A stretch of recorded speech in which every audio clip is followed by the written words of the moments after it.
What is going on, everybody? How we doing? Smash that like button, subscribe to the channel, share the show with your friends. Welcome to the Ledger Lounge. I am Oz, the Crypto Goat. And hello. Hello, everybody.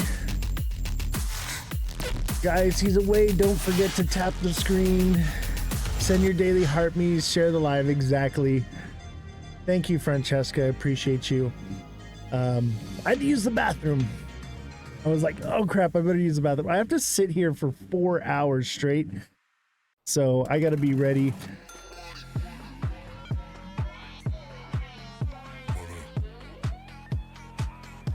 Smash that like button, subscribe to the channel, share the show with your friends. I like this song right now. You know, after talking with Cosmic, I feel less bearish. I really do. I want to, but I think we're coming down. I think we're going to retrace down. Who knows how low we go? Maybe like 208, 209. And then we see what happens here.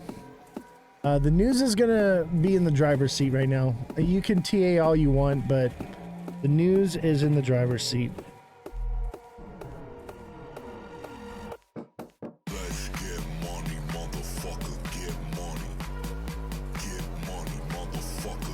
All right, let's see here. Let's do a gift goal, huh?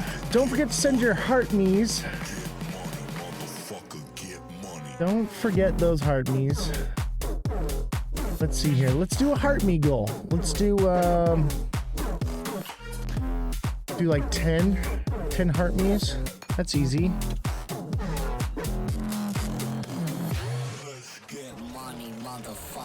It goes below $2. It seems to get bought up quickly. Yes and no. There's a lot of fill orders that have to be filled. So like it'll go down and it'll test that zone. It'll fill those orders. It'll run it back up, and then it'll move itself back down. But yes, $2 is the strongest zone to break. It's right up there with 220. 220 is the next strongest zone, but $2 is very hard to break. But when it does finally break it, so if it breaks past $2 again, it's going to drop down to that 175 level.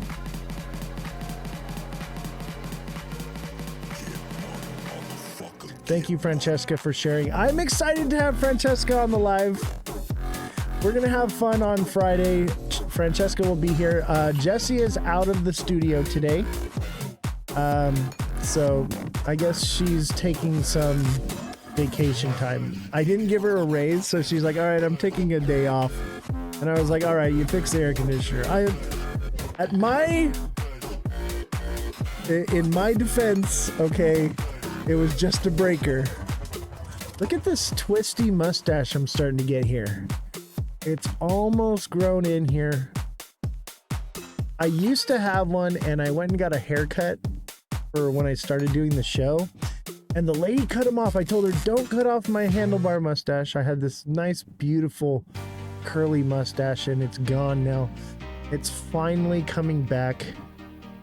What's up, ABSXS Ryder? How's it going? How are you doing? Glad to see you. Glad to see everybody here today. Jason14, how you doing, buddy? Good to see you. Francesca, always a pleasure, as always. Yeah, always a pleasure. You know, we love Francesca here. Amazing human being. Make sure you give her a follow. She's great. She does content. I'm still trying to pin down what her content is. I'll tell you what, like I hear her talk, like some of it, I'd say she's not 100% dedicated to just doing crypto, but I think that's cool. I think that's very good, is to be a well-rounded, well-versed creator. So you're not just sticking to one thing, because one day crypto is going to be boring. Okay, no one's going to care. We won't be in the bull run. I don't want to be in crypto only box. Exactly, that's where I'm at. I don't want to be the crypto only box. We're financial news mainly. I'm sure when the bull runs over, we're going to be day trading stocks. We're going to be still following the financial news. We're still going to be staying up on current events and stuff. I'm going to start branching into more, I wouldn't call it like conspiracy stuff, but like more scientific type of research and different things. I'm reading this book right now. Okay, it's not really a book. It's a textbook, all right? So this is a psychology book from Harvard University from 1968. And let me tell you right now, the textbooks that they have in Harvard today are nothing like this. They're very PC. This stuff has a lot of animal testing in it, which is why it's pretty much been banned. I don't know if it's banned, but it's just not. But as you can see, a lot of animal stuff in here, so you don't get this kind of information where they kind of talk about it, but they don't show like the pictures anymore and stuff. I've actually gone through and highlighted and underlined a lot of things in here that I found interesting. I've read it several times. It's crazy because there's like highlighting right here, and you can barely see it because the highlighter has just worn away over the years. The first time I highlighted in this, I think I was like 18 years old. It's pretty awesome. Pretty cool. I like it. It's part of something that you want to know with trading crypto is psychology, okay? Like, psychology is 50%, I'd say 75% of trading, you know, understanding what is going through the human mind and what people are thinking, you know? So like getting an idea of the way people think, especially as a group, as a mass, as a whole, it helps you to kind of get in the mind of not just the everyday person that's like retail, but like big whales and the firms that manage their money, all that stuff, you know, it all plays a role.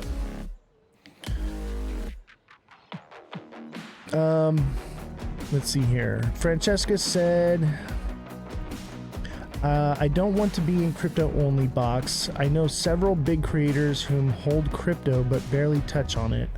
I would like to interview them. So crypto would take the back seat for those. Yeah, I'm excited to talk about some things other than crypto. You want to talk about what do you want to talk about, Francesca? I'm thinking like maybe we should talk about human behavior and psychology in the market. Maybe that would be a fun one. Okay.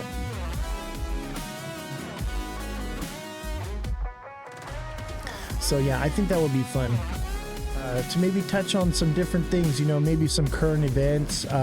We can definitely do crypto. I'm always down for crypto. We're obviously going to do crypto, but I think it's fun I like our rabbit hole shows. When we're on Twitch and we do the rabbit hole shows, those are my favorite. I've decided to not do any of that here on TikTok because a lot of that is fantasy, okay? A lot of it is real stuff. Like there are real life experiences, things that I have seen and held in my hand, been in these places. So it is tangible. It is, but I have no evidence at the same time. So you have to take my word on it. With this show, I'm trying to focus mainly on facts, build some credibility there. So maybe that you see what I can't prove as having some validity.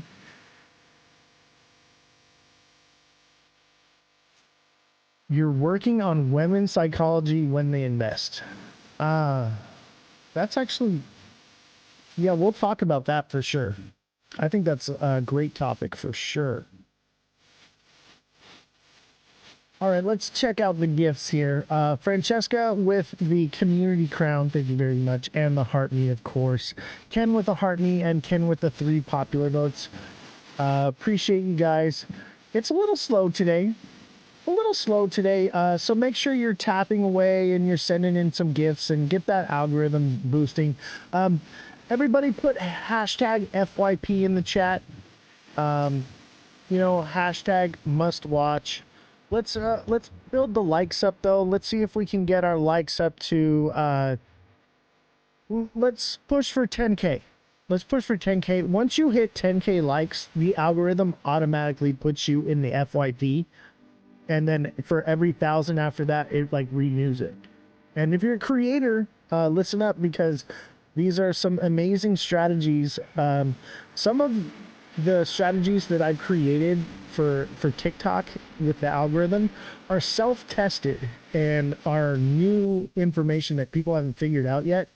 And then some of it is common knowledge and that I've gotten from my agent and other different people along the way. But I've definitely unlocked a few secrets of the TikTok algorithm. What's up, Anonymous? How you doing, brother? Or young lady, I don't know. Maybe I gotta start remembering that you don't know what anybody is. Anyone could be anybody. I'm just saying, hey people, how you doing? You know, I'm very new to this podcast stuff. I had a podcast prior in 2020, but I never actually aired it. Never really did anything with it, and I never dealt with talking to actual people in a live. It was just pre-recorded me ranting about a lot of it was mostly the stuff that I cover in the Twitch exclusive lives. And eventually we're going to get more into that. We're actually going to be starting the new show soon. So, the new show is going to be me and the IT guy. The IT guy actually likes to argue a lot. So I think it'll be good to argue on camera a little bit. I'm doing great, man. I'm actually doing quite superb. Quite superb. It's a great day today. I actually got a little bit of sleep last night and woke up at a decent hour. So yeah, today's looking good. There, let's fix that. Come on, you guys. Let's get Oz to 10K. Thank you, Francesca. Once we get to 10K, I'll get started. I'm not even going to start till we get to 10K. We're at 4K right now. I believe in you guys. We can do it. And the more you're liking, the more people are going to come in and they're going to start helping.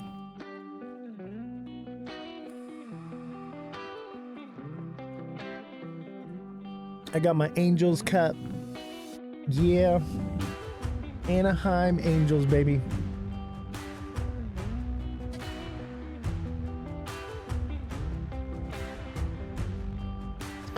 All right. Let's see here. And don't forget, engagement in the chat is helpful as well, just as much as likes. Everybody put in the chat if you think this show is awesome. I have a feeling not too many people think this show is awesome. Simon's got an M. Alexandria, she's got an M. Francesca with an M winning. Ken with an M. Mother of Dragons, morning. How are you? Eric with the M. HD Malicious with the M. Yeah, every time you guys put stuff into the chat, even if it's just a spam, a smiley face, if you're laughing or if you're angry or if you're confused, put that emoji in the chat. It helps.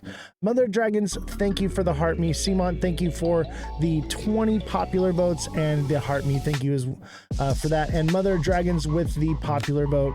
Thank you guys very much. All your guys' overwhelming love and support just drives this show. Eric, thank you for the heart me. You guys keep me going, man, because I'm not making any money doing this. It's quite the opposite, but I enjoy spending time with you guys. You guys are incredible, amazing people. It is amazing how the internet has brought us all together. Syrup's gonna pump soon, Oz. I think you might be right. I think everything might be getting ready for maybe a little bit more pump. Maybe I should put the green light on. There. It's official. I think we get a little bit more pump. I don't know if it lasts, but maybe for today's candle we get some pump. You know what? I can't in good conscience. No, I can't in good conscience. Nope. It's still undecided. The ceasefire is only for 24 hours, and I'm not making a decision until we find out what's going on with that. Oz, what's your favorite crypto right now? Like to take off once like altcoin season comes? What's up, Henry? How you doing, man? Glad to see you. You talking about like altcoin season coin, meme coin,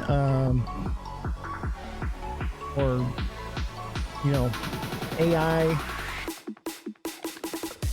I think SXT is my favorite coin, and I think it's doing pretty well. If you bought SXT down at the bottom like I did, you're looking pretty good right now. Look at that. Ooh, it's beautiful. And it looks like it's about to pump again. I think we go to 8.5 on this one. Possibly. Unless, like, the sky is falling. Ken says, yes, lots. Let's go with SXT. Yeah, SXT is probably going to finally recover. Will it make it back up to 10 cents? I'm not sure. And if it doesn't, it's going to have a lot of fair value gap to fill here. But it's doing quite well. This thing's outperforming XRP. This thing's getting way more. It looks the same though. I mean, it's doing exactly what the market's doing.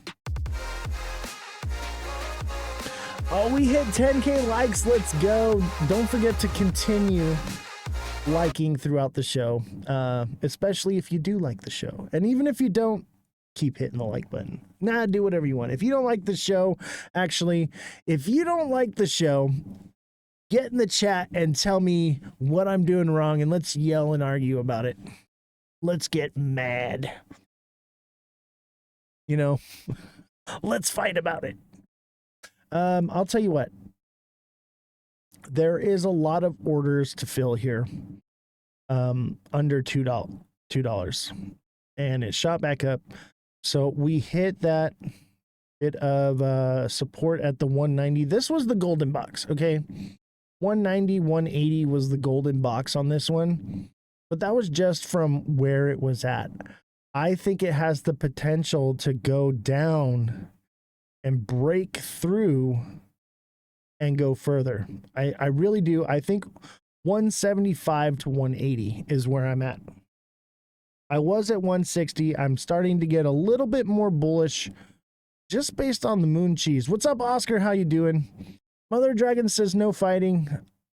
I think fighting's fun. I mean, in good sport. Fighting in good sport. You know, let's argue about things. Let's argue about it. TikTok seller, thank you for the heart me. TikTok seller, thank you for the 2 popular votes. Big baller, thank you for the heart me. Eric, thank you for the heart me as well. Mother Dragons with the popular vote. Thank you guys. You guys are amazing. What am I looking at? I'm looking at XRP right now. Everything looks identical. Look at this. It just kind of like drops down and then recovers like this. SXT does the thing, same thing. It drops down and then recovers like this. Like, I don't know what's going to happen. To be honest with you, I have my suspicions that things could possibly turn for the worst in the Middle East. And the ceasefire is only for 24 hours. It was already broken by both sides before it even started, or as soon as it started, they were like, pow, pow, pow, pow. Israel, man, you know, Iran basically launched one missile, or I think it was two missiles at the moment of the ceasefire. And so they made it to Israel after the time period, right? So they were like, oh, they broke the ceasefire. And so then Israel just sent a barrage. We're talking about 2 missiles, okay, that they sent at the time. They got shot down by the Iron Dome. No one got hurt. And then Israel just bombarded them with a massive strike, unloaded on them. And then they're like, okay, we're going to be peaceful now. It's children. And what I don't understand is everyone is like, oh, this is going to be solved overnight like that. Do you realize that this war has been going on for the last 1,000 years? Yeah, I heard Trump say the F word. We're going to show that clip actually. How long did the missile? That was the ones that we saw. Remember, we saw 2 on the live last night. Those were the 2 missiles. But if you think this is going to be over like lickety split, man, I got a bridge to sell you, because let me tell you something right now, guys.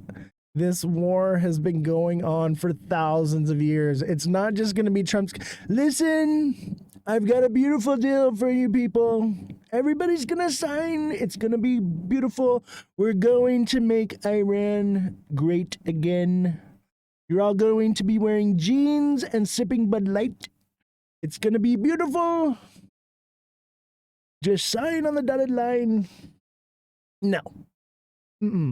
These people have been fighting this war against each other for 1,000 years. It all goes back to, was it Jacob and Esau? It all goes back to Jacob and Esau. That's how long they've been fighting. My word. Like, to think that it's going to, I guess, if it's been going for 1,000 years, it's bound to end, right? But I mean, they haven't even contemplated peace for a very long time. Yeah, Abraham's sons. And that's what the Abraham Accords is basically about. And that's why it's named after Abraham, because it's after Abraham's sons. But basically, they've been fighting over Abraham's birthright ever since Jacob's mother deceived Abraham by pretending to be Esau. And here we are. 1,000 years later. What's going on, Guinea Marie? 1,000 years later, they're still having the quarrel. Maybe getting a small bull flag on SXT. Let's check out the 1 day. Or in the 1 hour, I mean.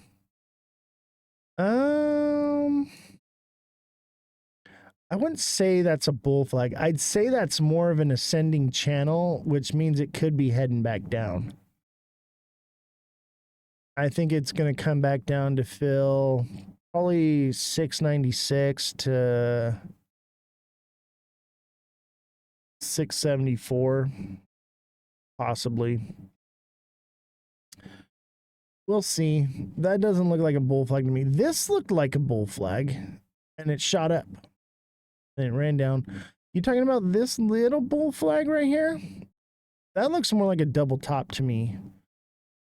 You know what this looks like to me? Boom. Everything's a head and shoulders to me now. Everything's a head and shoulders. This looks like a double top, though. Looks like a double top, and that would take it down, say 729 area, 721. And if it consolidates there, it has the potential to drop down, I'm being more conservative with my head and shoulders. I've seen head and shoulders do massive drops, but I'm more, instead of trying to catch the entire thing, I'm being more interested in the fair value gap in there, this middle zone. Because you never know. Because even with XRP, did it fill already? Is this the head and shoulders? I think not. But it could potentially. If this is a head and shoulders, it's way too massive for it to just come down that far. It has to come to at least 179, 180. It has to. Like, otherwise it's just completely invalidated. And then it's just an ascending channel, then a descending channel. That's all it is. And that's why I changed the lines today. Okay. The magnet is still here. The ghost is still here. I'm still spooked a little bit. But I'll tell you what, when you see the ghost gone, y'all better put it in a limit order. Y'all better put it in order. Not financial advice, obviously. But, yeah, when that ghost is gone and that magnet's gone, and you see this emoji right here, instead of that guy, or maybe we'll put him over the ghost. Just because we've had the ghost since day one. It's kind of a part of the show. You know? The ghost has become like our mascot. I want to get a shirt with the ghost on it, actually. I want to get a shirt, and I'm thinking I want to do the smiley face with the money tongue thing, you know? And I want to get the Pac-Man ghost, like, taking off after it, and do like an XRP Oz the Crypto Goat kind of shirt. I'm still working on it. Yes, Simon says you used to draw the ghost. I know, right? That's how long ago it's been. Let's see. Let's go down memory lane a little bit. YouTube. Nope, that's not what we want. Ice Cube, Gangsta Nation. I wish we could, but copyright infringement. Let's see here. Your channel. Look at if you go all the way. And this isn't even all of it. Look at this. This was the show. I know I was listening to old shows the other day. Look at, there it is. Remember this? This used to be our screen. And I used to draw it and everything. Now we're all high tech here. This is when I had I think I had the computer at this point. But even before that, I used to draw this on the tablet. And this is, I think, yeah, that's why it's squiggly. It's squiggly because I did it with the mouse and I wasn't used to using a computer. Man, it's so far. This goes all the way back to, oh, we got 17 subscribers now.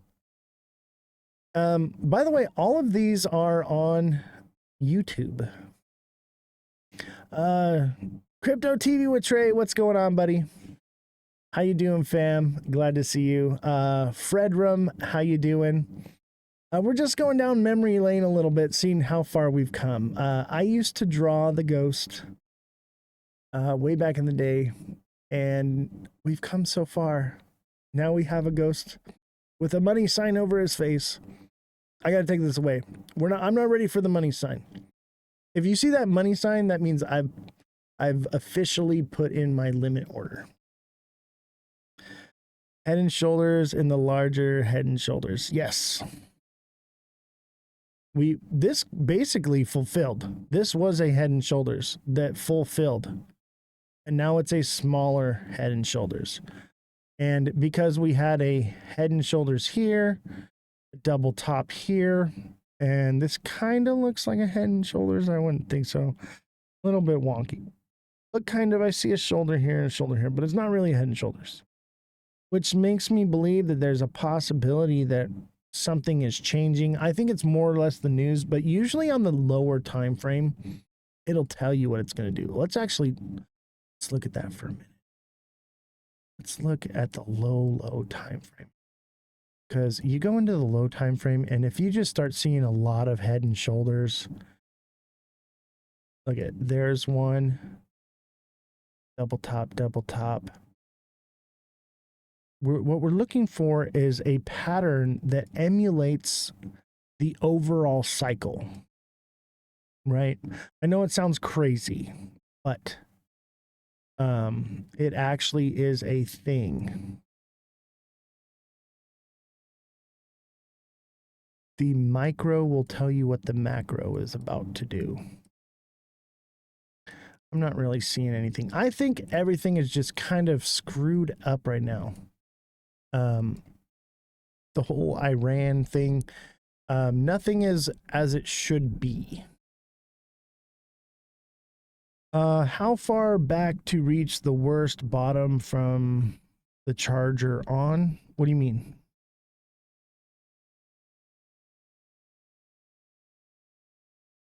Is this yearly? No, that was the day, I believe. This one's the day. Oh, this is SXT. I'm looking at the wrong chart. What is going on with me right now? I am looking at the wrong chart.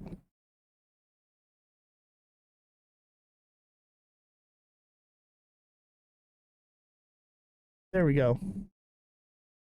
There it is. Sorry, I'm asking a strange question. Just trying to read the chart. Yeah. And no worries. I think I was talking about XRP and I was reading SXT. I got a little confused there. That may have been what you were talking about. Neo 2.0 says the Genius Act is for the institutions to have control over us, not to get away from the system. Exactly. The Genius Act is actually a very bad thing for crypto. Everybody is cheering it on because they're like, yeah, we're going to pump finally. Everything is going to pump and I'm going to be rich. It's the death of crypto, man. Everything you ever wanted out of crypto, dead. Completely dead. Welcome to the era of CBDCs. And everybody goes, oh no, but Trump signed the thing. And that means no CBDCs in the US. There's an executive order. Executive order does not equal law, okay, first of all. And two, executive order lasts like a year. Okay, it's going to fuel this bull run, and then it's going to go, and then they're going to be like stable coins, CBDCs. That's what we're going for. That's what we're doing. We're going to give power over the institutions, over the stable coins. They're going to regulate it, and we're going to regulate and track everything you do. We're going to see everything you do. Nothing will be centralized. Nothing will be decentralized. Everything will be centralized. Everything that's DeFi will die. Everything that is centralized will take off. I mean, that is the playbook, right? I mean, if we're talking biblical scenarios with, what's going on in the Middle East, if you know your Bible, okay, doesn't even mean, even if you don't believe in the Bible, doesn't mean there aren't people out there that do and are making decisions based off of that trajectory, okay? So I believe that is the overall goal. The whole thing in the Middle East going on, and the cryptocurrency, and AI, and the stabilization or destabilization and change of everything. That's what's happening, okay? It's prophecy unfolding in front of us. Now, is it because of a book and it was prophesied? I don't know. But it's coming to pass because people are making decisions based off of the idea. Let me tell you something, okay? Any goal that you want to achieve, you can achieve it. The only thing you have to do is know where you want to end up, okay? If you want to get somewhere or do something or be somebody, all you have to do is put it in your mind and understand what it is you want to accomplish. And you will subconsciously make changes that leads you in that direction, and eventually you will end up there. Depending on how hard you focus on it is how long it will take you, and if you lose focus and give up, then you never achieve your goals. But every goal is achievable. It's all about what you put into it. Let's see what the chat's got to say. SEI got a pump because of some news I heard about it. Interesting. But not everything. It's just going to pump here soon. Watch. All right, we'll see. People are so dumb. The world is twisted. I know, right? People are beautiful. The world is small. I agree with that. But I think people are also dumb. I think more or less people are dumb, but I think there's also good people. There are plenty of good people. I mean, look at me. No, I'm just kidding. Look at all of you amazing people, you know?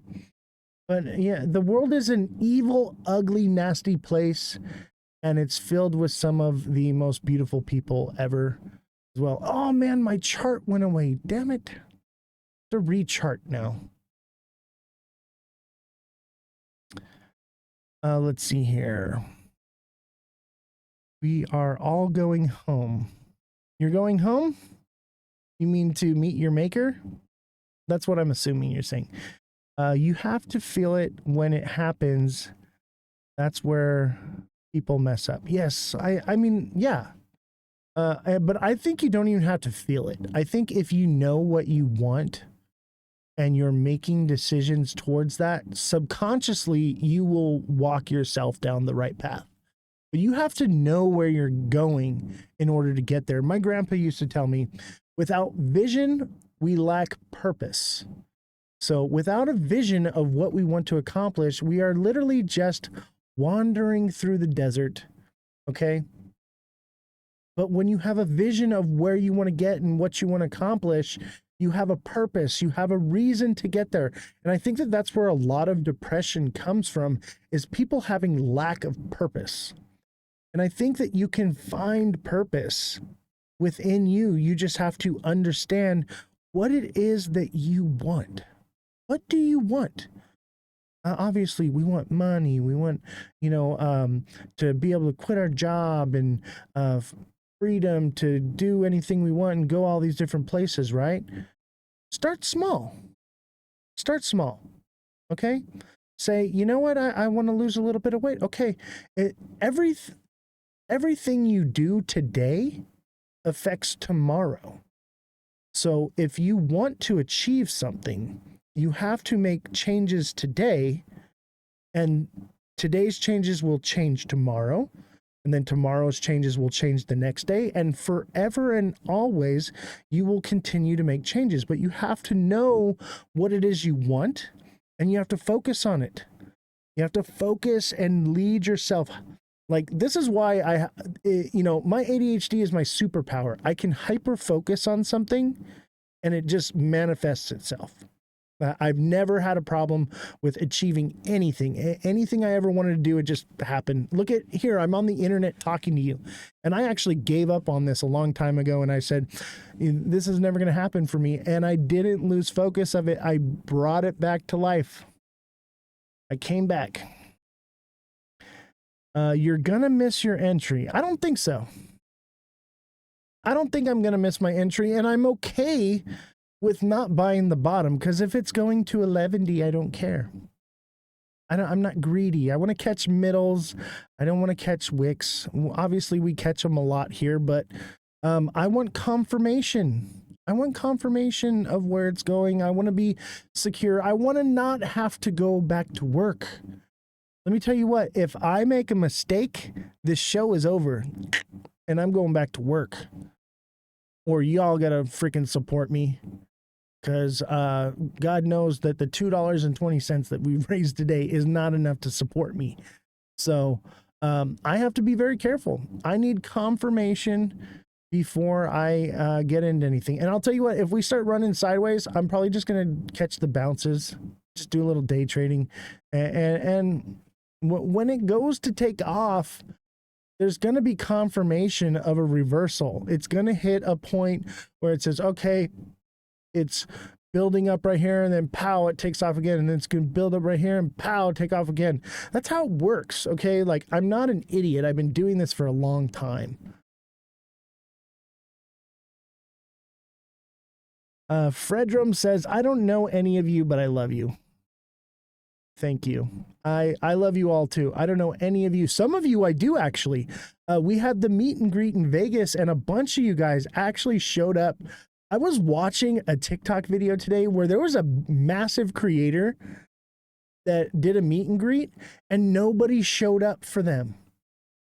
That's crazy to me that we're such a small show that we had a meet and greet and obviously it was kind of, I timed it right. Okay. I knew that people were going to be in Vegas for the conference. So I timed it right. Um, and I knew that the World Series of Poker was going to be in town. So I timed it right. I figured, a bunch of, people in the space of what we do are going to be in Vegas around that time. I figured it was a good roll of the dice that somebody was going to show up. And I figured if one person showed up, it was worth it. Like I could meet a fan and talk and hang out.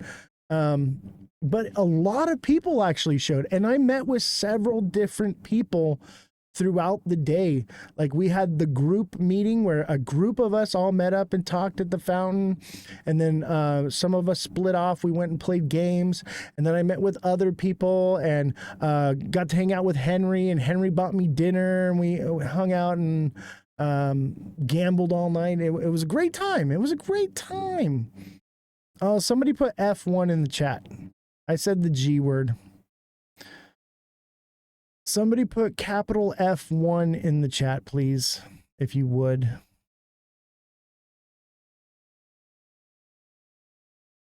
Let's see. Redrum says, yes, dude, keep throwing stones in the pond. You're making waves. Yeah, that's all I've ever done my entire life. Everybody was like, no, this is what you should do, and this is what you want to do, and this is how you're going to be successful. And if I had listened to those people, I'd be working at probably Home Depot right now or something like that. You know what I mean? Like I'd be some shit job I hate. And I was like, no, I'm not going to do that. I'm going to go on tour with a band across the country. And I'm going to learn how to use audio equipment, and I'm going to hang out and smoke all day and do whatever the heck I want. And I made a career out of that. Like who would have guessed, who would have guessed? They thought I was never going to finish high school, let alone I graduated from college the same year I graduated from high school. Let me tell you what, when my parents kicked me out of my house, and I was homeless living on the street. And that's where I graduated from high school and graduated from college. The same year, by the way. I took college while I was in high school. I had to redo 4 years of high school in 4 months, and I walked with my class. Everyone thought that I was going to be a failure. They literally my family took out a life insurance policy on me because they figured I was going to just end up in a gutter dead. Well, I'll prove them wrong, I guess, huh? Let's see here.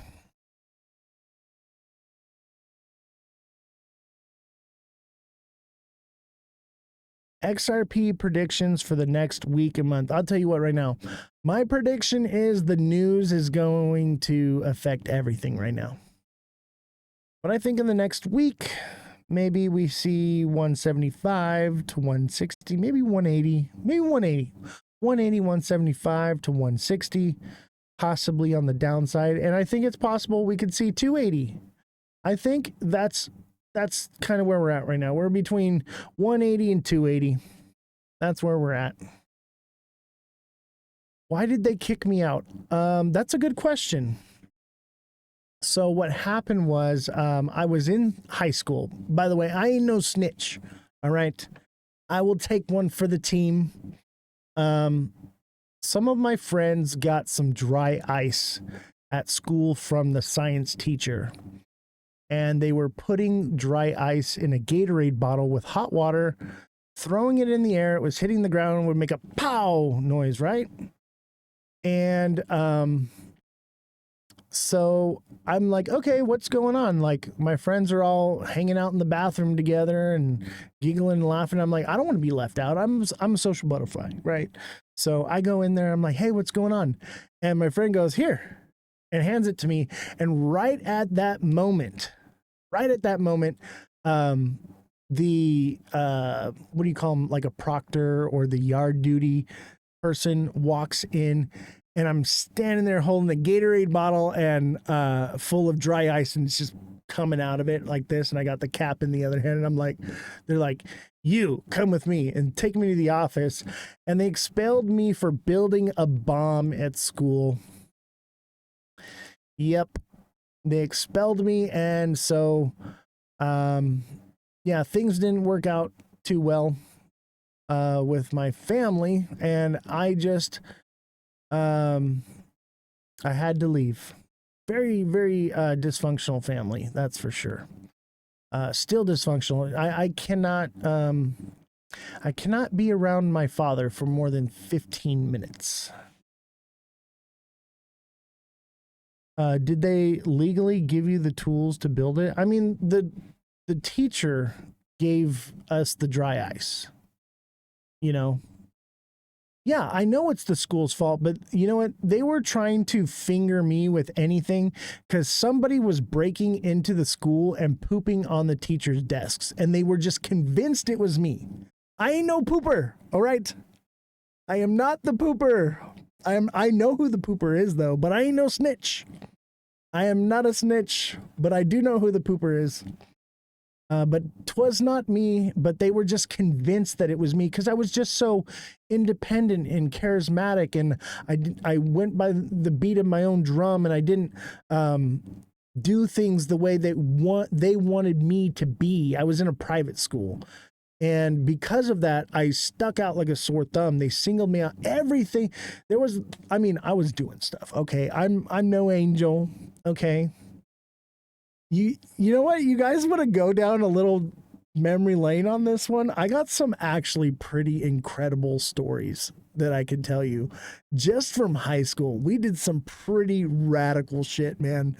All right, let's do it. Why not?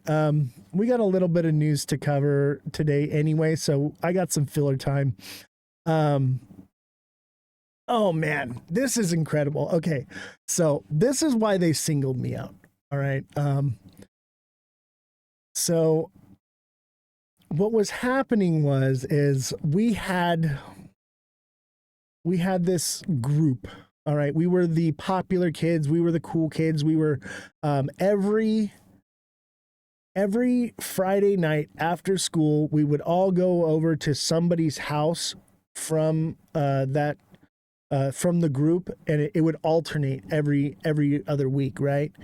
And it would be a different person every Friday, and we'd spend the night at that person's house, and we would play poker. So we'd play Texas Hold'em all night, and it was $10 buy-in. Okay, and there's probably like 7 or 8 of us playing, so it was a decent amount of money. It's like $80 at the end of the night, and whoever won, and this is why I'm such a good poker player, is because I learned how to not care about the money, because whoever won the game bought toilet paper that night, and we would go hit somebody's house. It would be either a teacher or one of the students that lived in Barra. It depended on whose house we were staying at. But no matter where we were at, we were always close to somebody else in the school that we could go and like toilet paper their house. And that became a thing. Like, dude, we had this one teacher. He was our Bible teacher. His name was Hobbs, and we toilet papered his house. I want to say 10 nights in a row. Every Friday night for like 10 nights, we hit his house. And so he actually waited outside of his house with a paintball gun, hiding in the bushes one day. And we pull up in the truck, we get out, and we start throwing these toilet paper rolls, right? And next thing you know, he comes out, and he's just lighting us up. And everyone's running for the truck. They all jump in the bed of the truck, right? My friend takes off. I grab onto the tailgate, dude, and I'm like dragging, and I'm just getting shot in the back. Just, like, it was like, what is that movie? Tropic Thunder. You know, that's what it was like. It was pretty stupid. I mean, dude, we were awful. Okay. I deserved everything I got, even though I didn't do what they used to get me expelled for. I probably deserved it. Okay. I probably deserved it at some point. We were hooligans. We were up to no good. You know what's funny about Hobbs is me and my buddy Scott, we took a porter potty from a construction site. And we load up this porter potty from a construction site at like 2 in the morning. All right.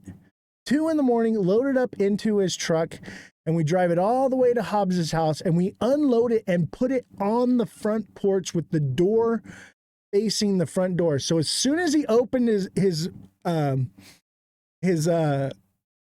door, he steps into a porta potty.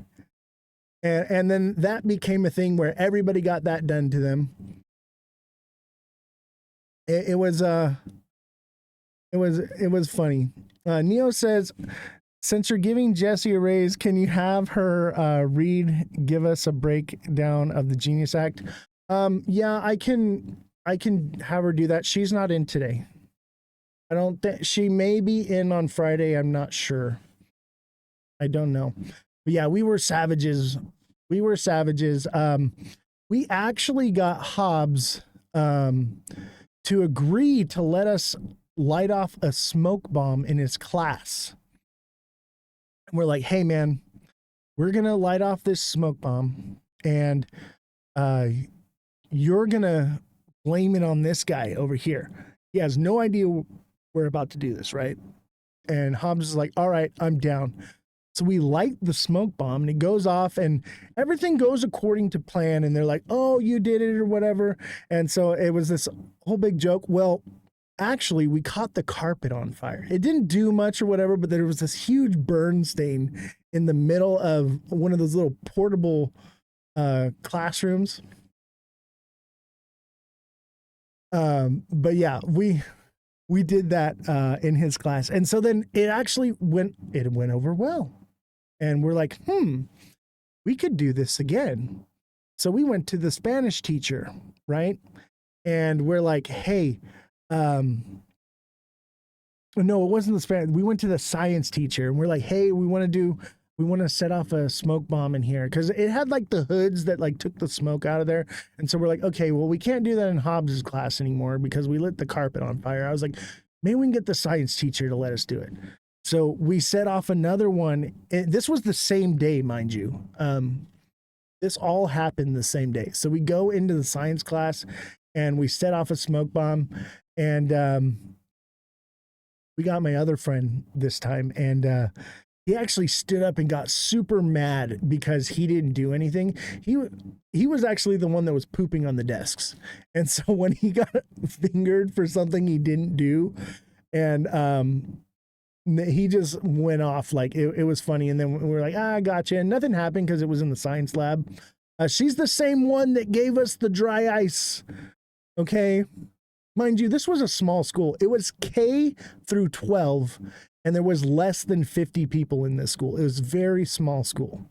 So we were just hooligans. So anyway, we would play poker every Friday night, right? And then on Saturday, we would all go to the swap meet. We would buy these little vials of they're like fart bombs, but they weren't like the packs that you break. They had those too. They're like a pack you break and then they pop open and it smells like poop, right? They were little glass vials, and they had like a little top you could break off, and then you would like sprinkle it and it would smell like farts, right? Okay. Well, what we would do is we went into, every teacher got a little taste of this, by the way.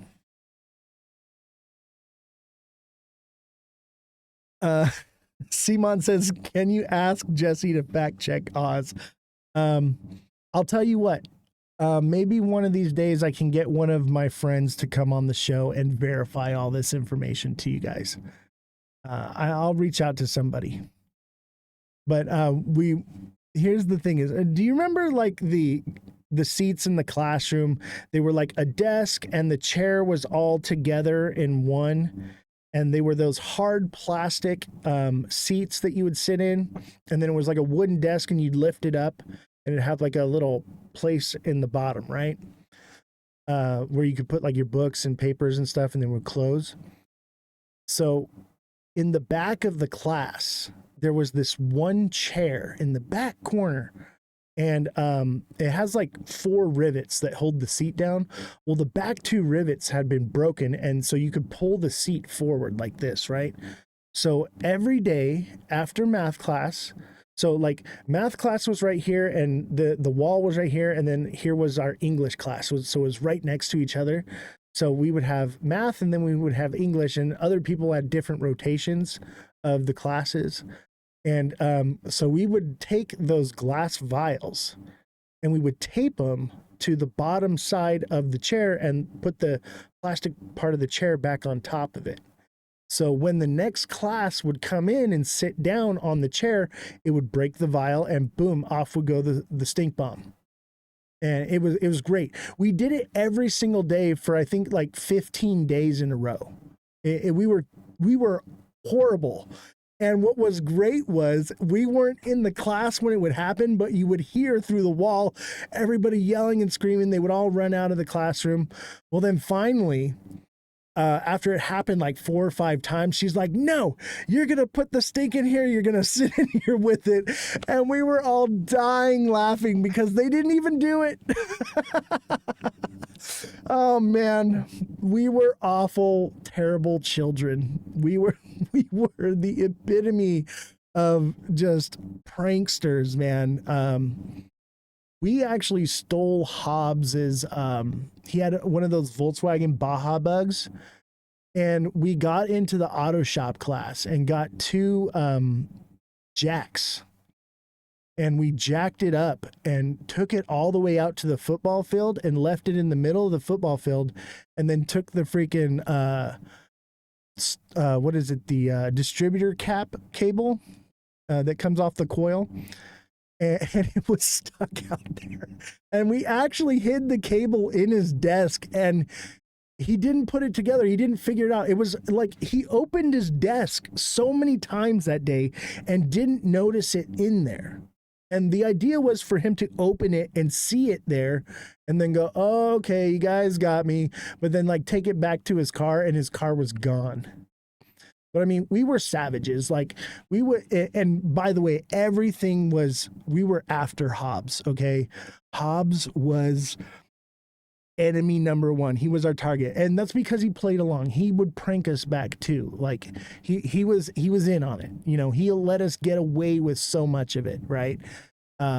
Great guy. I love that guy to death, actually.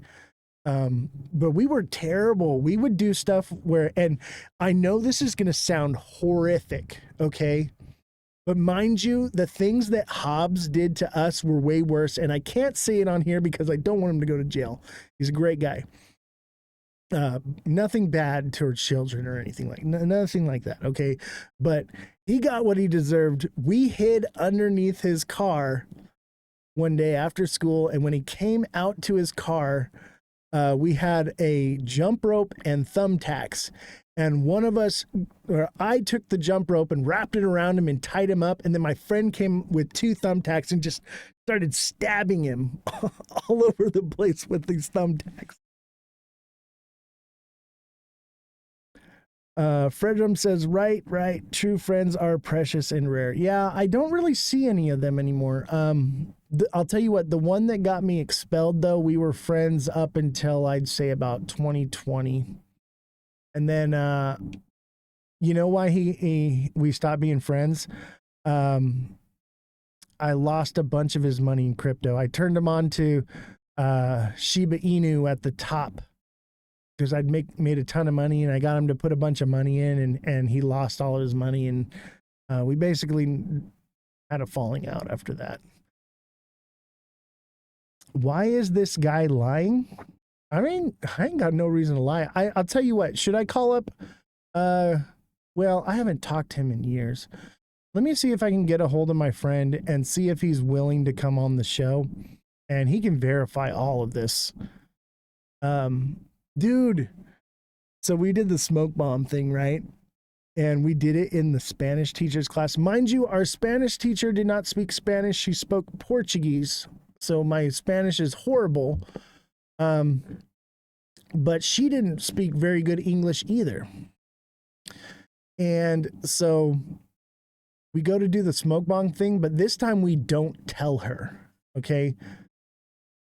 And hey guys, new here. Hey, glad to have you. So she was new, or she wasn't new. She was there for like a year or so. But we didn't tell her that we were going to light off a smoke bomb in class. Okay. And we didn't really plan it at all, but my friend, he goes, hey, give me the lighter and give me the smoke bomb. And I'm like, all right, you know, he actually asked my other friend, and I'm like kind of watching, and he takes the lighter and the smoke bomb and walks over to the trash can, boom, just throws it in the lights it and throws it in the trash can, walks back and sits down. And it just starts going up, right? Big billow of smoke coming out of the trash can. And she literally turns around, screams fire, and runs out of the room and leaves us all for dead. And yeah.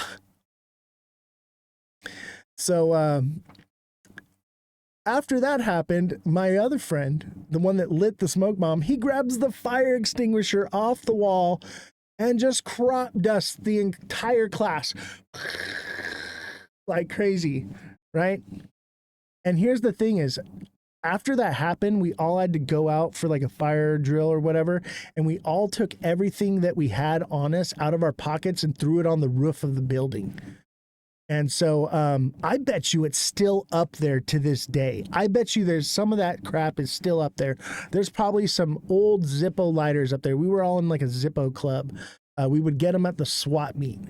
And we everybody in our little group had a Zippo lighter. It was like our thing.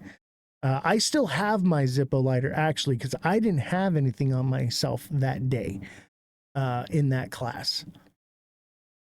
But we threw everything on the roof, right? And we all come out, and then they bring us all back inside, and they search everybody. I mean, they're searching everywhere, and they couldn't find anything. And so that's when they kind of dropped the hammer. They were like, okay, people are lighting shit on fire. They're pooping on the desks. They're setting off smoke bombs and stink bombs. Something had to be done. And so they just assumed it was me.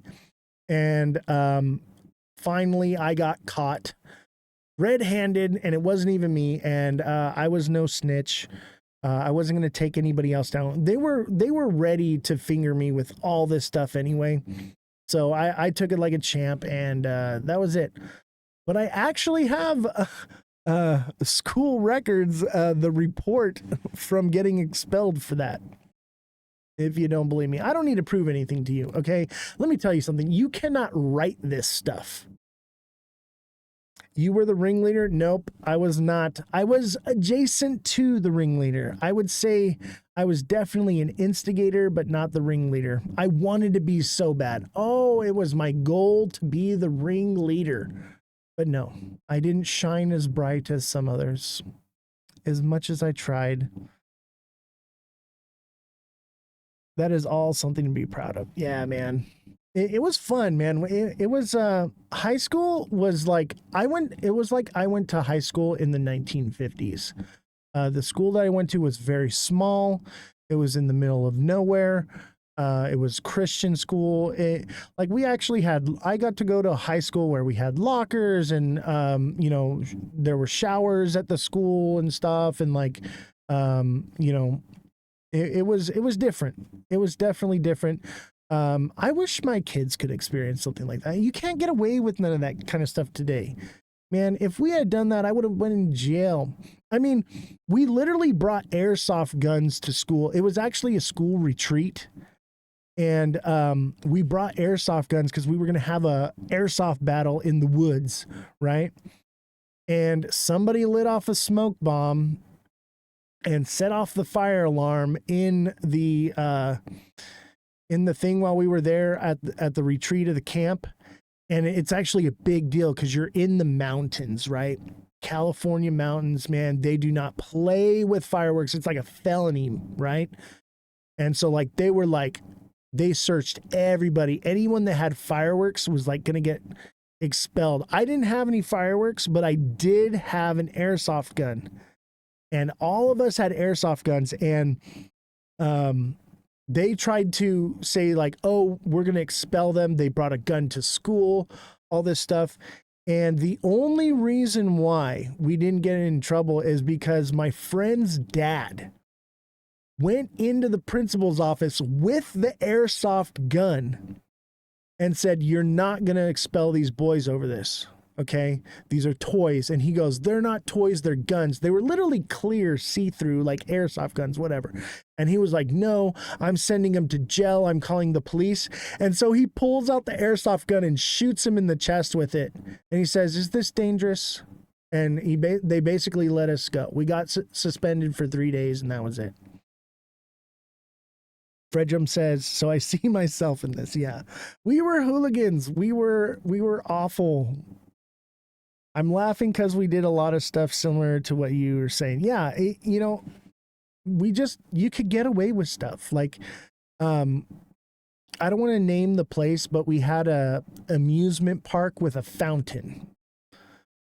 And one of the things that we would do, because we would toilet paper someone's house, we would prank somebody every Friday night. For years through high school, every Friday night, it was some new shenanigan. We would play poker and plot.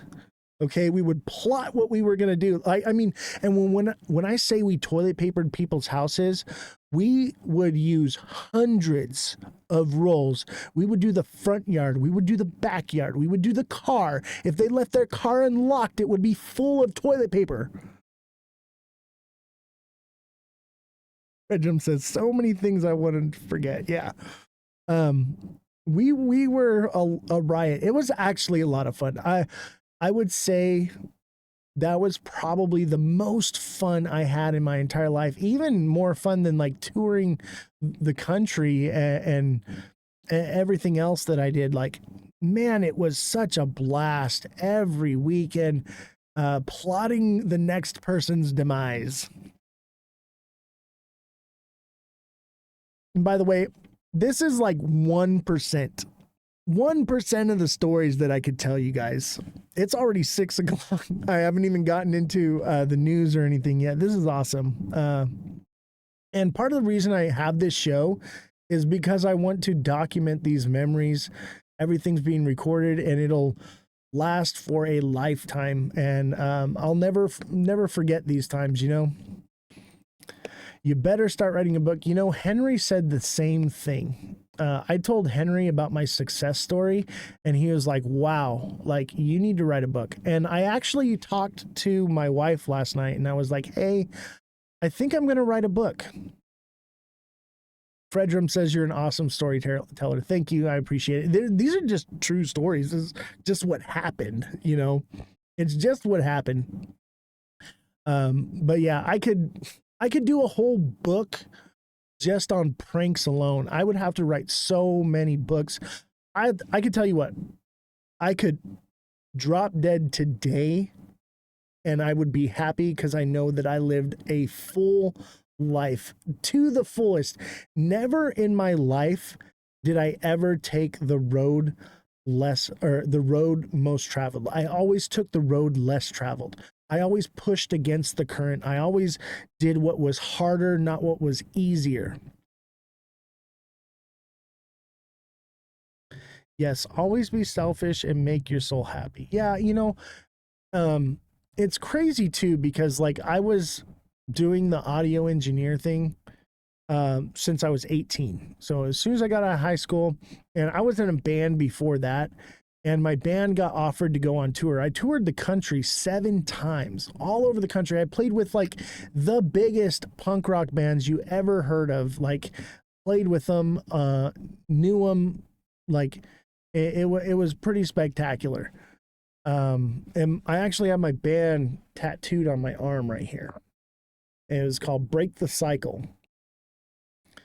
And that's why I got all like the band equipment and stage stuff, you know, because I grew up around music and everything.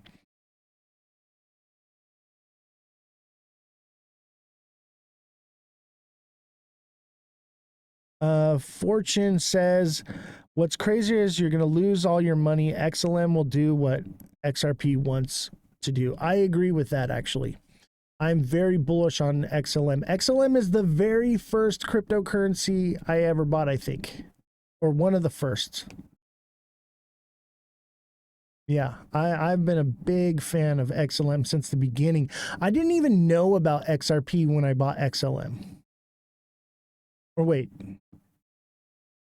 No, I did. I think I bought XRP first. Yes, because what I'm seeing is XRP is going to be gone. Not literally gone, but yeah, I agree. I think XLM's more like cash. XLM's more like the money that people exchange. XRP is like a liquidity pool for large money transfers globally. Genuinely, finally, someone who talks about XLM. Thank you, Fortune. I actually only have XRP up here because I'm trying to wake a lot of XRP holders up. I think XRP will do some things this bull run because it's been force fed down everyone's throats. So, but at the same time, I'm trying to educate people that there are actually better things, and it's probably not going to 11D. Right? Everybody thinks it's going to 11D. It's going to 11DK. No, it's probably not. Let's see. Fortune says XRP will go down to $1 and XLM will become the backbone of the financial crisis that we are heading. I actually agree with that, Fortune. Make sure you follow me, dude. I think we're pretty aligned, man. Fredrum says, 5 years ago, I was so scared I dumped a ton of money into XLM. I'm sure you did well. Hopefully you got out at least around like 45 cents. You've been holding ever since?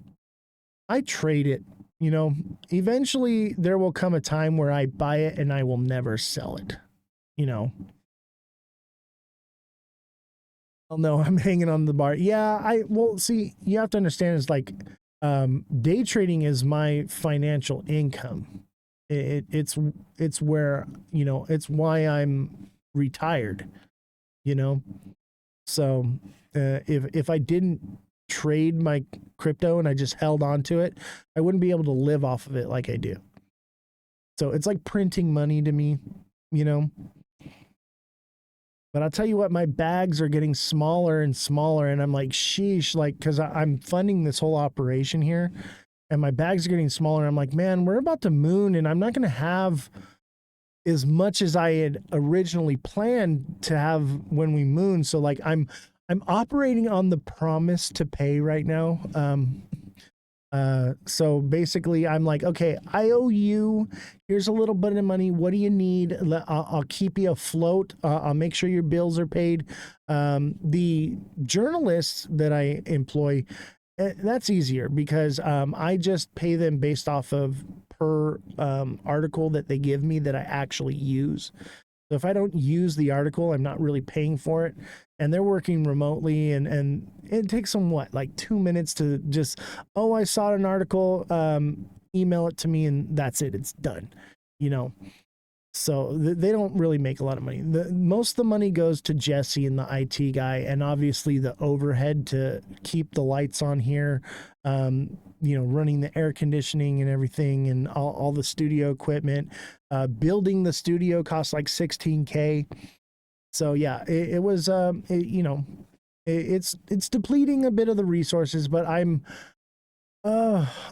want to be bullish so badly, but unfortunately, like, I have to be very cautious with my trading because it is financing this whole operation. Once we become more profitable, which I know we will, this is going to be it already is an amazing show. Like, listen to my stories I have to tell you. And then on top of that, I'm doing killer technical analysis, and I'm teaching classes, and I'm doing one-on-one coaching for deluxe subscribers.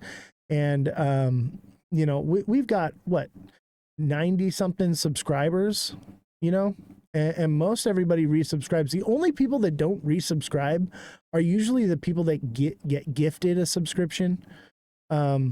everybody else, man, they resubscribe, and they'll subscribe for 3 months, and then they'll come back and they'll renew that too. Like, it's really cool, the support you guys give. But I mean, we don't make much. It's definitely not enough to cover the overhead. We've made $2.66 this live. You know, I think one day it will get big. I think one day it will be something, and you know, I'll when that happens, great. But in the meantime, I got to trade to make it happen. And once this crypto, if it bull runs over, we're gonna have to find a new way to trade. But fortunately, I've got enough that I can float the show probably for years. I could float this show for years and still have bags. So, but the idea is to have more, so when it takes off, like, we're funded for the next 5-10 years. Let's see. Right now, we have to play the game different. I agree. XLM does have opportunities to fly under the radar for longer, but I see XLM hitting 50 plus by the end. Yeah, that's where I'm thinking too. I think XLM would do $100 possibly, and XRP might just stay at like 25 by like 2030. That's what I'm thinking. I'm thinking by 2030, XRP is doing like $25, and XLM is like closer to like 50 to 100.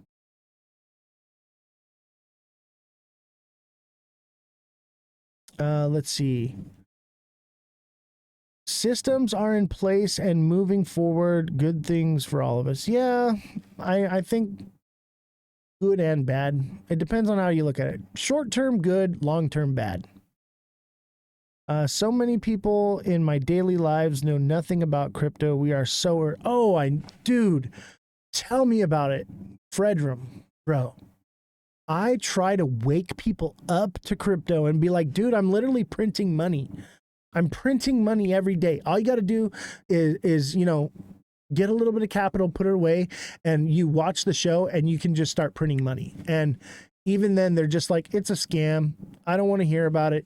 You're going to get me all messed up. I don't want to hear about it. And I'm like, you do realize by 2030, you're probably going to be forced to use this.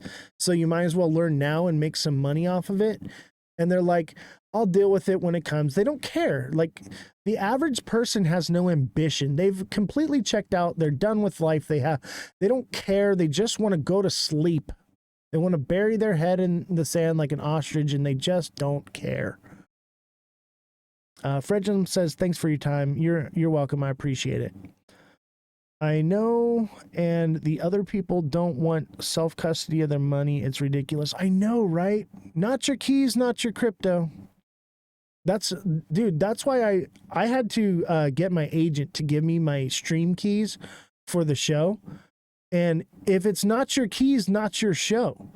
TikTok can't shut down the show now and take me away. Rusty Spokes, thank you for resubscribing. You've become our 90th subscriber. Rusty Spokes is a resubscriber. Glad to have you, buddy. Let's see. It's not that I don't care, they don't know. Yeah, I mean, I care. Like, that's why I have the show. I'm trying to wake people up. That's why I reel people in with the news. I reel people in with my stories, and then it gives me an opportunity to tell them, like, hey, like, there's money to be made here. SXT just did a small dump. I believe it. Yep. And it could potentially come back to, you know, down here lower, 650. It could definitely come back to. But I'll tell you what, if things start turning around and this is the new bottom, I'm excited because that's just that much cheaper. Because I think this one's going to do dollars. Whenever this one, people wake up and understand what this is, it's so new. It's only been out since May. Even the creators in the space, when I tell them about SXT, they're like, man, I don't want to hear about it, but okay, because you're a creator, I'll listen to you. And then once they find out the utility and the partnerships that it has, they're just like, oh, I'm buying some of this. I'm buying some of this. I'm like, yeah, dude, I don't care what price I buy it at right now. It's like, you know how people act about XRP? Oh, I'll buy it at any price. I don't care. That's how I am with this one. I really don't care because this one is going to do something massive at some point. This one's going to see at least $1, if not dollars. The market cap is so low on this thing. It's ridiculous. And it has like massive potential and utility to it. It is a great find. It is a hidden gem. Those are what I'm looking for, hidden gems. Dude, I'll shut up. I can't stop talking, my bad. Dude, you're fine, man. Please spam the chat. It is so good for traction on TikTok. Please continue. I love it. I love it. Everybody spam the chat. Put a W if you think this show is amazing and you love this show. Everybody put a W if you love the show. Everybody tap the like button if you love the show. Everybody send a gift if you enjoyed the stories that I told you. And yeah, everybody hashtag FYP in the chat. If you enjoyed those stories that I told you, I have so many more. So if you enjoyed it, send a gift, you know, like, appreciate it. If you can't give, you can always just hit the like button. I understand not everybody is in the same financial situation, but I'll tell you what, if you're a liker and not a gifter, you need to become a deluxe subscriber so that you can become a gifter and you can become profitable, where all of these things that are costing money to get the show on the road are, it's going to be offset. The cost is, it's going to pay for itself. But it's all about what you put into it. It's all about what you take from it, you know? Thank you all for all the W's and the FYPs and everything. You guys are amazing. Guinea Marie, thank you for the heart me and the community crown. Pallet Town, thank you for the heart me. Rusty Spokes, thank you for the subscription. TikTok seller with the 6 roses.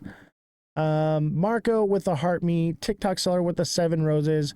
Mike and Nee, thank you for the popular vote and the heart me. TikTok seller with the 5 let 'em cooks. TikTok seller with the 8 roses. Crypto with Trey with the heart me. Caesars with the heart me. Censored by TikTok with the heart me. Neo with the 10 popular votes. Neo with the heart me. Let's see here. TikTok seller with the 2 popular votes. TikTok seller with the heart me. Big Baller with the heart me. Eric with the heart me. Mother Dragons with the popular vote. Mother Dragons with the heart me. Simont with the 20 popular votes. Simont with the heart me. Francesca with all of the community hearts. That's 1, 2, 3, 4, 5, I think 6. Francesca with a heart me as well. Ken with a heart me and 3 popular votes. Thank you all for the gifts. Danielle with the heart me. Thank you very much. Guinea Marie with a heart me and community crown as well. Thank you all. You guys are absolutely fantastic. How did you guys like story time? Do you want me to start? I think once a week I'll start doing story time. This way I don't have to. I mean, it's best when it comes out natural, because when I'm trying to like remember the stories, it's not as good. I mean, and sometimes it's hard to remember. And then sometimes it's just like something happens and it clicks and it just triggers memory after memory after memory. And it's just like, okay, this could go on, like, you know.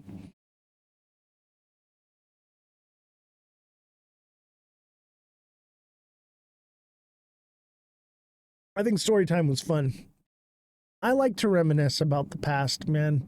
The goal of this show was to reminisce about these things and get it all documented, because one day I'm going to be, you know, in the ground, and I'll be long gone, and my bags will be massively huge, and my children will be spending my money, and they will be watching this show to remember me, and my grandchildren and my grandchildren's children, they will understand where all the money came from. They will understand all the hard work and dedication that I put into it, and they will learn, and they will not just not know how to manage their money and not know how to and just squander it. They'll be able to continually, for generations and generations, be able to live off of the wealth that I created from nothing. From nothing. I literally started every circumstance that life could possibly throw a person. I had to go through it, man. I went through everything. I'm sure there's some that I didn't go through, but I'll tell you what, there's no reason whatsoever that I should have succeeded as well as I did. And the only reason I did succeed is because I was tenacious and I made life choices, and I took the path that was less taken, and I went the harder route, and I didn't just do what everybody else was doing, you know? SPX, you got it, buddy. For Cmont. Cmont, when are you going to start telling me about these projects before they take off instead of after and you're trying to get out? Because Cmont has actually been killing it lately. And I'm sure you bought a lot of these a long time ago. But yeah, dude, Cmont, if you're in the Discord, by the way, there's a section for crypto where everyone in the community can drop their coins that they're interested or want to learn about or whatever. And everybody can talk about all the different cryptos. Okay, all the different coins and projects that they're getting into. And they're saying, I'm thinking about getting into this one. I'm thinking about getting into that one. That's what that section is for.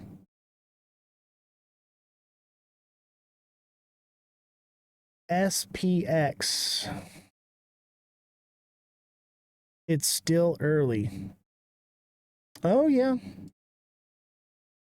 That's a nice cup and handle, bro. I know it's a little new. Well, how old is it? It's December 24th. Okay. That's a cup and handle, baby. That is a cup and handle. I think it does something like this.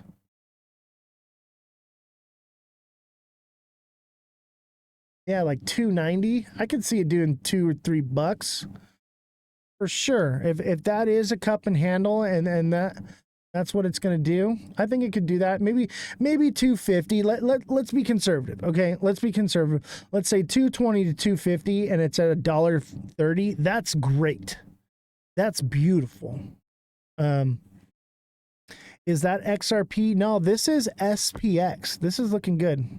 You got in at $1? Oh, yeah. That's not bad. So you got in like right about here. Nice. Nice. I might take a gander at this one. I need to know more about it. We don't have Jesse here today. But Cmont, go in the Discord and drop this coin in the crypto section, and I'll make sure I look it up. And we'll dig into it. Oh, it's a meme coin?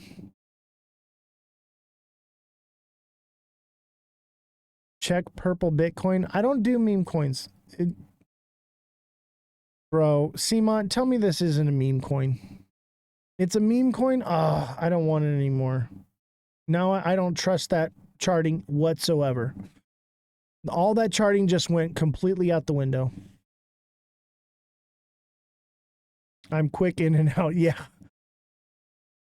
Yeah. Hey, by the way, if anybody in you're watching the show and you know the show here, okay, if you throw out a meme coin for me to look at, please inform the audience and myself that it is a meme coin. And ladies and gentlemen, do your own research, okay?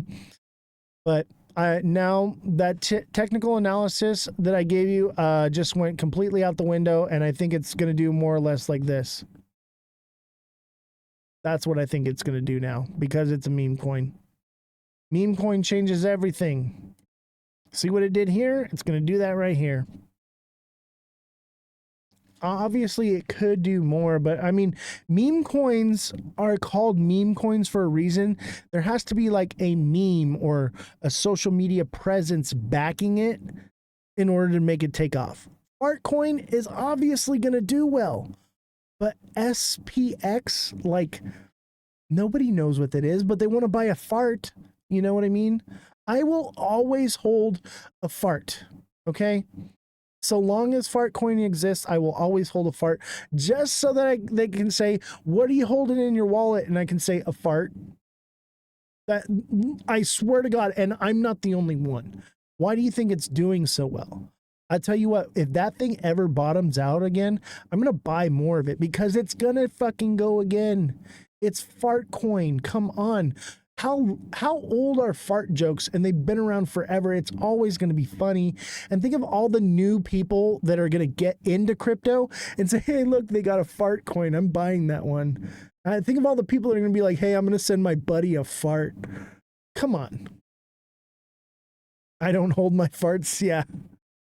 I will definitely, I think it's a funny joke to say, yeah, I'm holding a fart right now. You know, that's why I think it's so popular. That's why I think it's doing so well.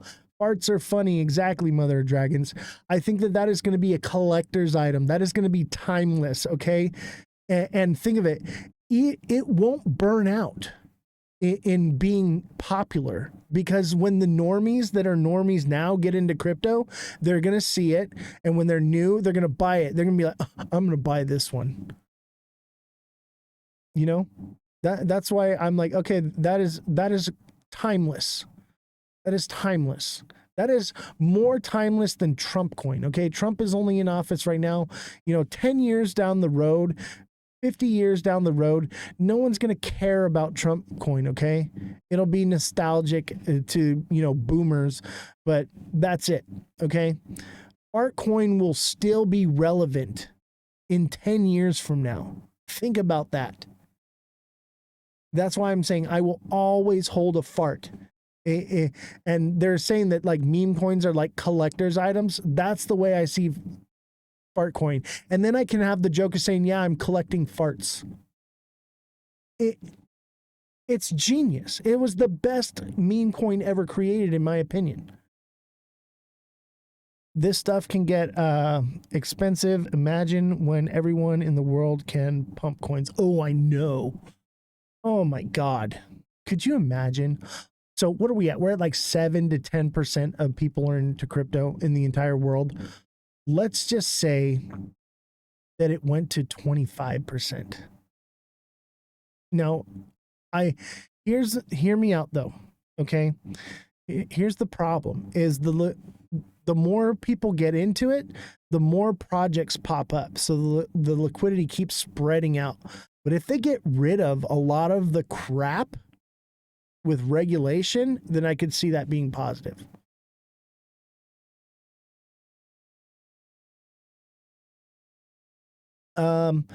ABSXS, thank you for the heart me. Danielle, thank you for the heart me. Guinea Marie, thank you for the heart me. Appreciate you guys.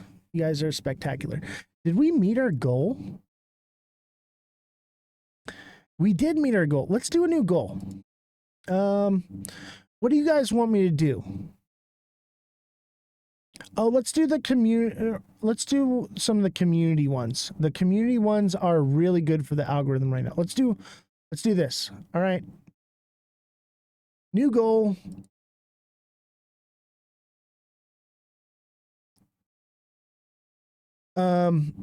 Kodak wants ETH.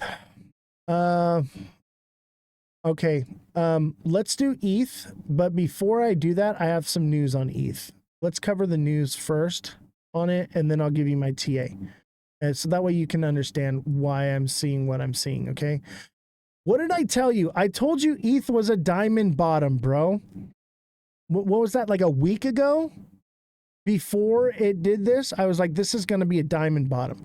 This is a diamond bottom, diamond top, 100%. This is going to do that, and it's coming back down here. ETH is going to 2000 to 19.9. But yeah, ETH is coming down, and check it out. I said I was going to do the TA after, but let me pull up the news here. It's time to get into the news anyway. Where is it at? Oh, here it is. 8,172 Ethereum from BlackRock stun Coinbase. Big sell-off ahead, ? I think so. I think they see what I've been seeing for weeks. This is just coming out today. They see the diamond top and they are getting ready to sell. This is what's going to trigger that move, and it could potentially drop lower because other people are seeing it too. I think that this trade alone could drop it to that level. And what I'm curious is, what does this do for altcoin season? If Ethereum falls off like super hard and Bitcoin holds out where it's at and doesn't fall with Ethereum, does that just surge Bitcoin dominance like super hard? And so everybody just keeps buying into Bitcoin and Ethereum dominance never takes off, because they use Ethereum to gauge the alt season, which I think is stupid. I think they should be using XRP right now to gauge the alt season. But I mean, everything's built on the Ethereum blockchain. So, you know, who knows what this is throwing off everything. Maybe Ethereum just dies and we run the rest of the alts. I don't think Ethereum dies, okay? Every other like layer 2 and layer 3, they're all built off of ETH. You know, like, I mean, others are not, obviously, but I'm talking about there's like really big players. A lot, SXT, for instance, SXT is built off of ETH. You know, I don't think ETH is going anywhere. I think it needs a major overhaul. But no, I think it's going to be incredible, and it's the most secure. Okay, this is the most secure blockchain that exists, and it will continue to be that because of SXT. SXT will take ETH to the next level of security. And when quantum computing comes into play with ETH and SXT, all that's going to be fixed, man. Like, the ETH is very necessary. I don't think it's going anywhere. I don't like it, but it is what it is. My main thing with ETH is it's slow and gas fees. There's so much things that are faster, but it has to exist. It will always exist. It's an ecosystem. What is going on with the... We just keep losing the live. Let me see here.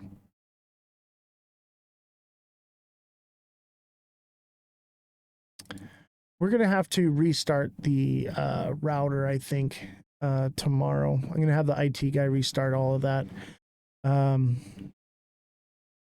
IT guy's been slacking. I haven't been paying them, so they've been slacking, so I can't really be mad.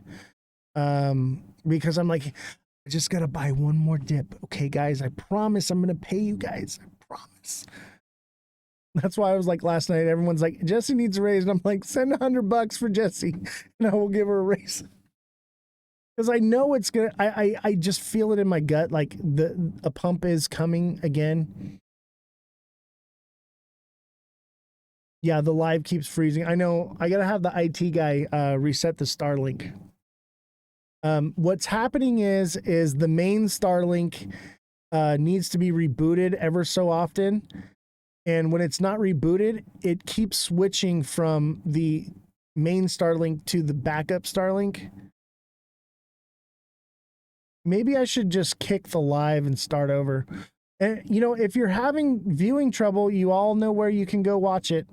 You don't have to watch it on TikTok. What's up, Henry? We were talking about you. All good things, I promise.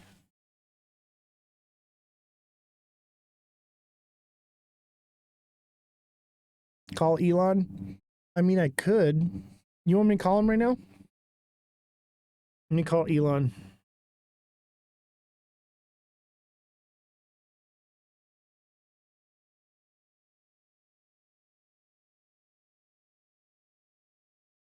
Calling Elon Musk right now.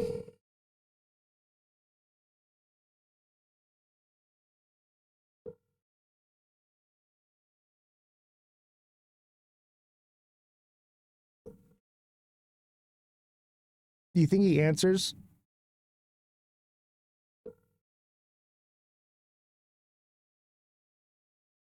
Come on, Elon, pick up the phone. Hello? Elon, my Starlink is not working. Can you figure out why the signal keeps dropping? Okay. Thank you, sir. By the way, that wasn't Elon Musk. That was the IT guy. It's the goat calling. Yes, the goat is ringing Elon. My IT guy is my Elon Musk. No, I was not really calling Elon Musk. Fact check. Okay, so 8,172 Ethereum from BlackRock just got moved to Coinbase.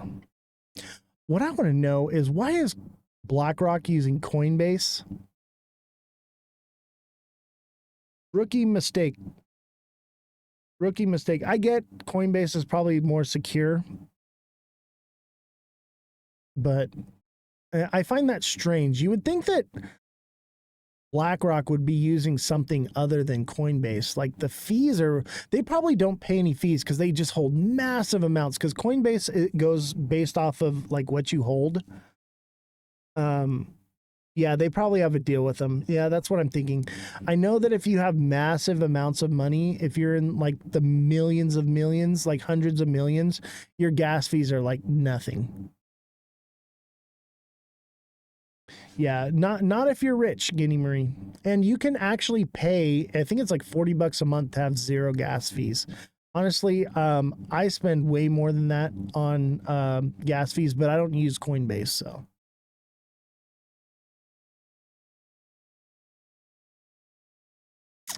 So yeah. I keep asking questions. Can you see it? No, what were you asking? Maybe it's getting censored. There's a lot of censorship going on. I don't see any of your questions, Guinea Marie. Try re-asking it, but let me tell you right now, TikTok is censoring a lot of stuff right now. So you may also, there's a bunch of like AI keywords. I reread it, might be. Yeah, just put it back in. Can you see BTC Wyckoff distribution forming? I don't use Wyckoff, Guinea Marie. Oh, wait, that was Risky. Risky, I don't use Wyckoff. If you want someone that's going to use Wyckoff, maybe Mega Crypto is best for you. I understand it, but I'm not going to begin to even jump into that because, no, I already tried that. It just makes me less accurate. I'm sticking to my style. My style is way more accurate. Let's see here. Circle stock at 60% safety. Circle Internet Group, NYCE Circle, has been one of the most exciting fintech IPOs in recent months. Since its debut at 31 per share in early June, the stock has surged to current levels of almost 240. And I think it's higher now. I think it's at like 320 or something like that. Dropped huge today, Circle. Circle dropped. It was up a lot. It was up to like 3, maybe that was false news, 212. Okay. That was probably fake news. That's why I didn't put it up here, because I figured, I was like, why am I going to put somebody else's technical analysis? Like, I'll do my own technical analysis because that's what we do. Let's see what Circle's doing. But yeah, Ethereum's a diamond top for sure. 100%. And I called that one so early. And because Ethereum's a diamond top like that, I'm thinking everything else is going to go down with it.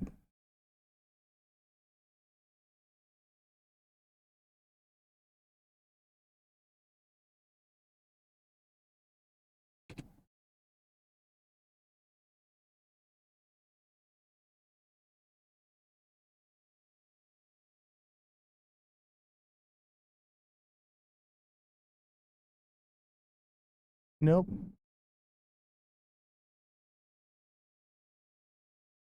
Oh, where is it?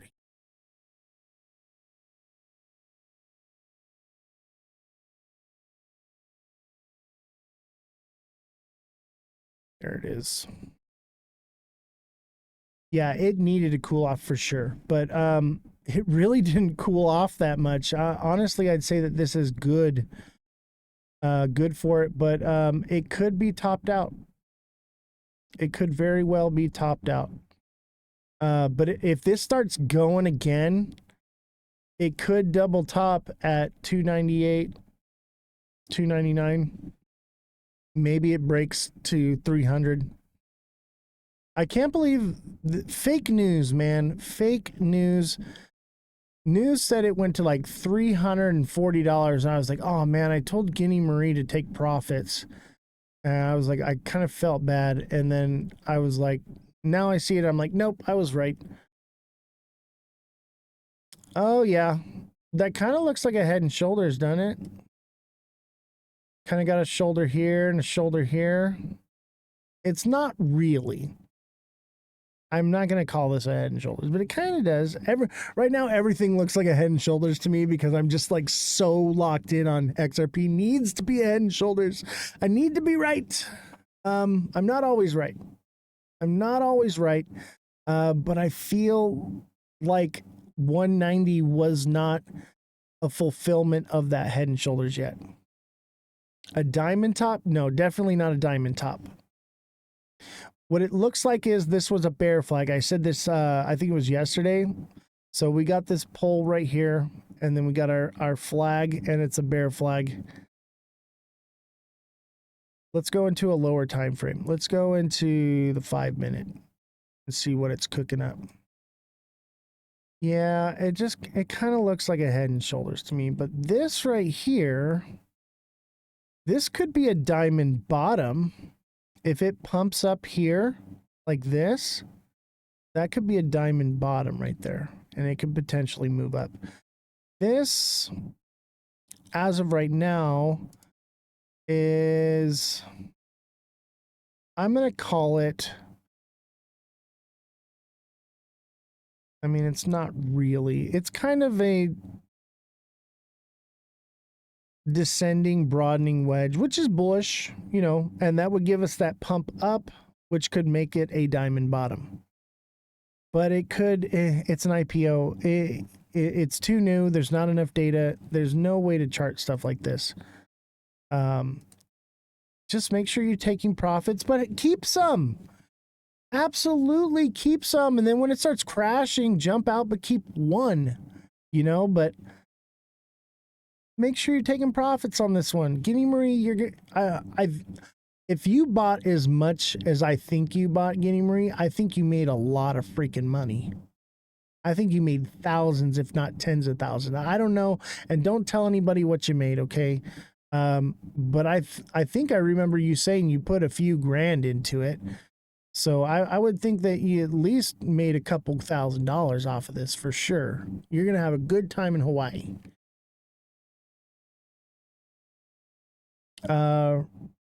MVP, thank you for the community. Pallet Town, thank you for the community. MVP with a heart me. Let's see. Danielle with a heart me. ABS with a heart me. Risky Sneaks with a heart me and a popular vote. Thank you guys so much. You guys are amazing.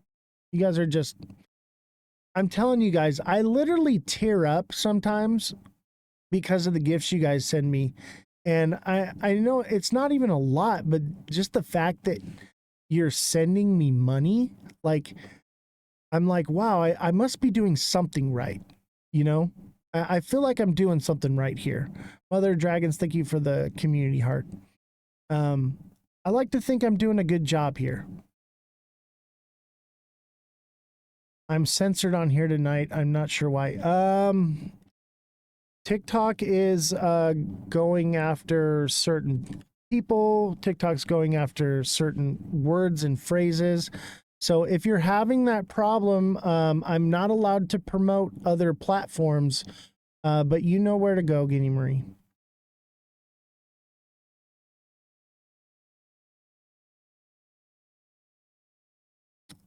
Because I don't like orange? Oh, Orange Man. Yeah, that's probably why. The Cheeto in Chief, Mr. Cheeto. Speaking of Mr. Cheeto, I seen this. Wait, did I repost it? Oh, I didn't repost it. Dang it. All right.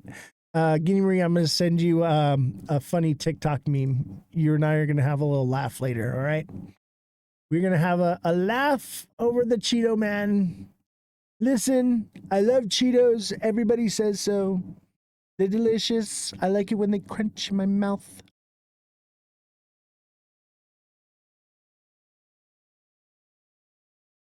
All right, Guinea Marie says, I was trying to ask you if you think the bull run is over.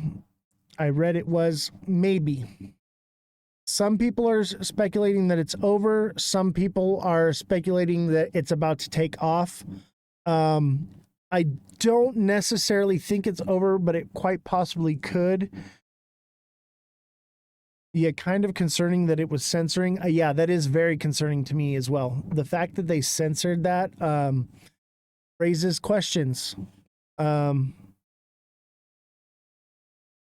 Hey, bro, what is tokentrades.net? Someone was telling me about it. I wanted to make sure. ET. Throw it in on the Discord. So sign up for my Discord in the bio. There's a link there. And then there's a section in the Discord that says crypto. Throw it in there, and Jesse will look into that for you. Jesse is not here today.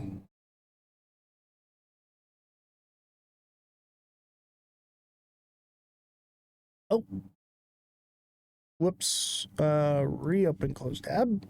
MasterCard partners with Serve to support a new FIUSD token, a stablecoin. Competition is expected to grow. Everything is moving to stablecoins, CBDCs. This is going to be the currency. Your tokens will be used as liquidity pools and paying for gas fees. They'll have some value, but they're not going to be currency like we all hope for. At least I'm speculating that. That's what I think. She got a raise and a day off. She did not get a raise, but I did give her a day off, unpaid day off. Where is she? Having fun with friends, hopefully. I believe she's with her family. She has shared custody of her kids, and her kids have been gone with their dad for the summer, so they're home. And I said, you know what? Go spend time with your kids. It's fine.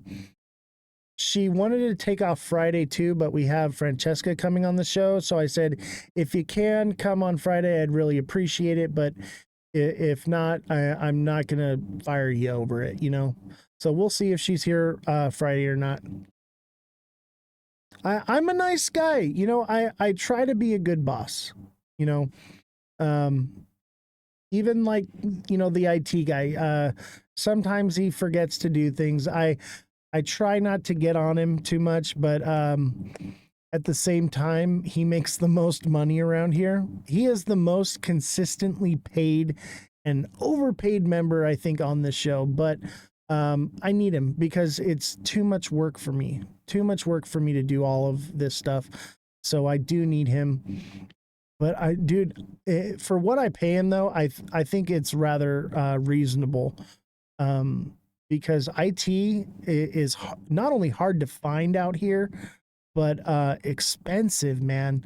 The fact that I was able to find somebody so close by, because we're out here in the middle of nowhere. He has to travel to get here, and you know, he's a young kid, so it's his first job, but he's good at what he does, so I can't complain at all.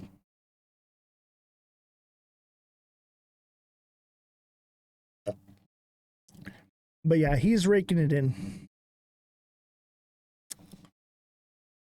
Oh yeah, by the way, if you're watching on Twitch, subscribe to HelloFresh today and use my code POGHF158726 for 10 free meals, plus free add-ons for life.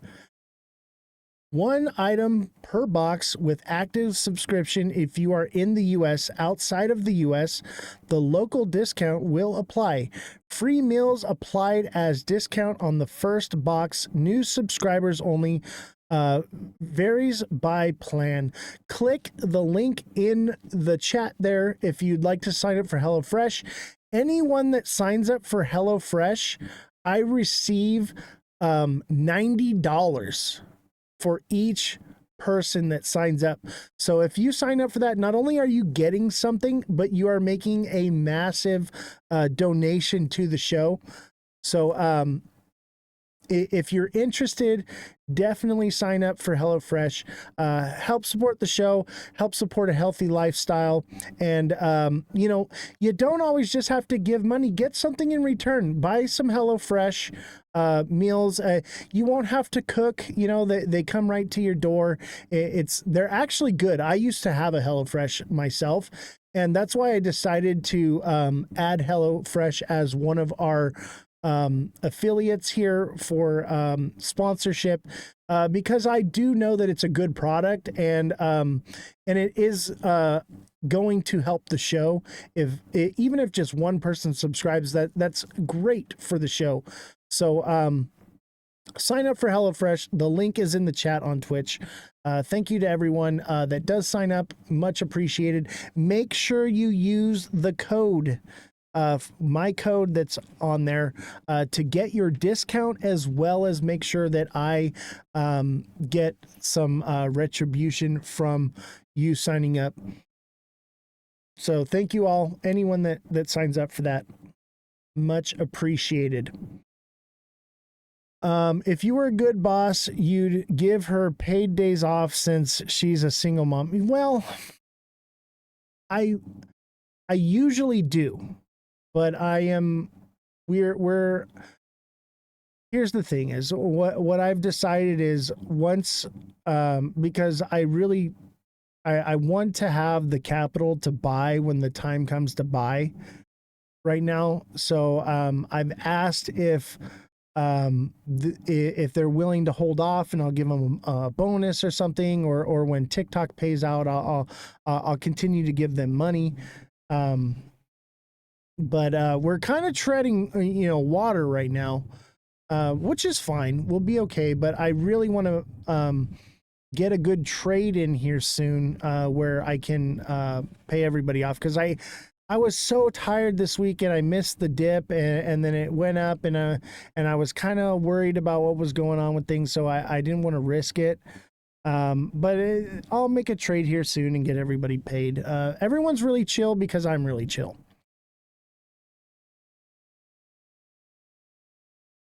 But yeah, she's at home. Let's give her. I want her to. Here's the thing: is if I was like a tyrant, where I was like, hey, you got to be here every day, and because I want her here every day. But if I was just like, I need you here every day, or it's not going to work, kind of thing, it probably wouldn't work for her, and we would lose her. And she's like a superstar now. You guys love her. If I replaced her with someone else, this show wouldn't be the same. So we're gonna keep her, and we're just gonna have to understand that sometimes we got to use AI, and if she doesn't want us to use AI, she better be here. All right. So yeah, MasterCard coming out with their own stablecoin. You guys want to listen to the article? We're kind of, well, yeah, I guess. Talk about BB? What do you mean BB? What do you mean by BB? MasterCard has announced a partnership with global fintech Fiserv's new stablecoin, Fused, in an effort to make the stabilized cryptocurrency mainstream. The multinational card provider plans to integrate the token across its global payments network, including stablecoin-linked cards, on- and off-ramping of funds, and global acquirers. This work with Fiserv is setting the stage for a new era, where stablecoins are as ubiquitous and trusted as fiat currencies, driving choice and innovation for all, Cairo Icott, co-president of the Americas for MasterCard, said in a statement. In leveraging the power of the MasterCard network, as well as our deep capabilities across digital assets, we are creating a robust ecosystem that bridges traditional financial services with digital assets. As of this afternoon, Fiserv stocks are up nearly 1%, while MasterCard stock is up 2.59%. This news comes the same day that stock for the largest stablecoin provider, Circle Internet Group, CRCL, is down nearly 15% as of Tuesday afternoon, just weeks after the company's initial public offering, IPO, surged in its market debut when stock was trading 706% above the IPO price. The move comes after an analyst note from Compass Point suggested recent regulatory action could encourage increased competition in the stablecoin industry. What's the latest on stablecoins?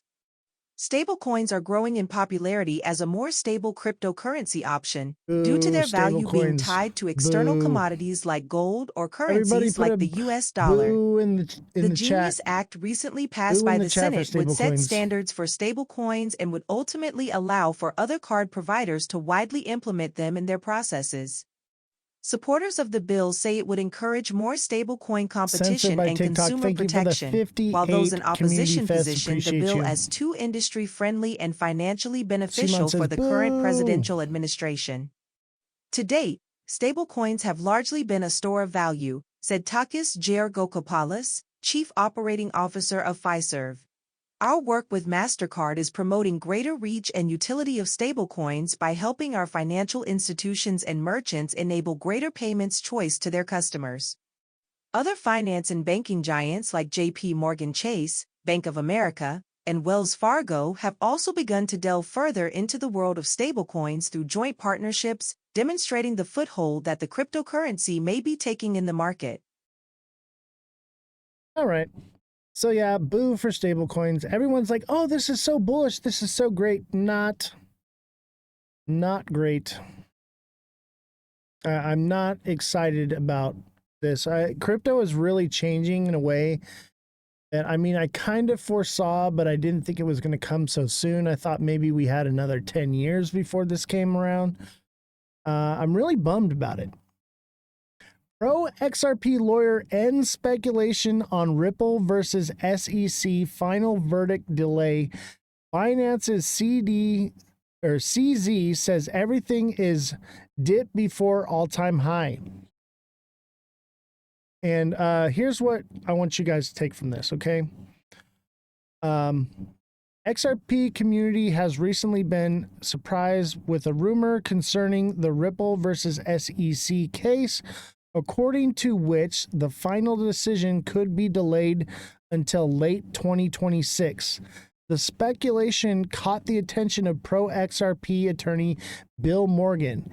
In his X post, Morgan dismissed the rumor, stating that such an outcome is unlikely unless Judge Torres rejects the current joint request.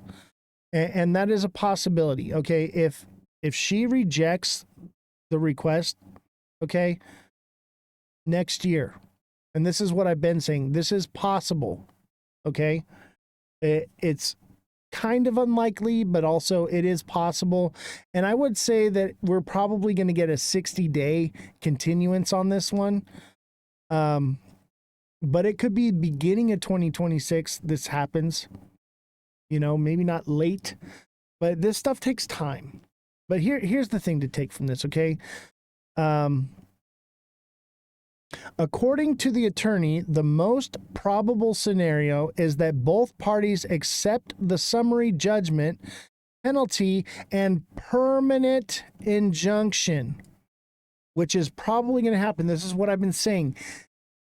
In admission of guilt, paying the penalty means Ripple broke the law, which means the injunction will stay in place. Okay?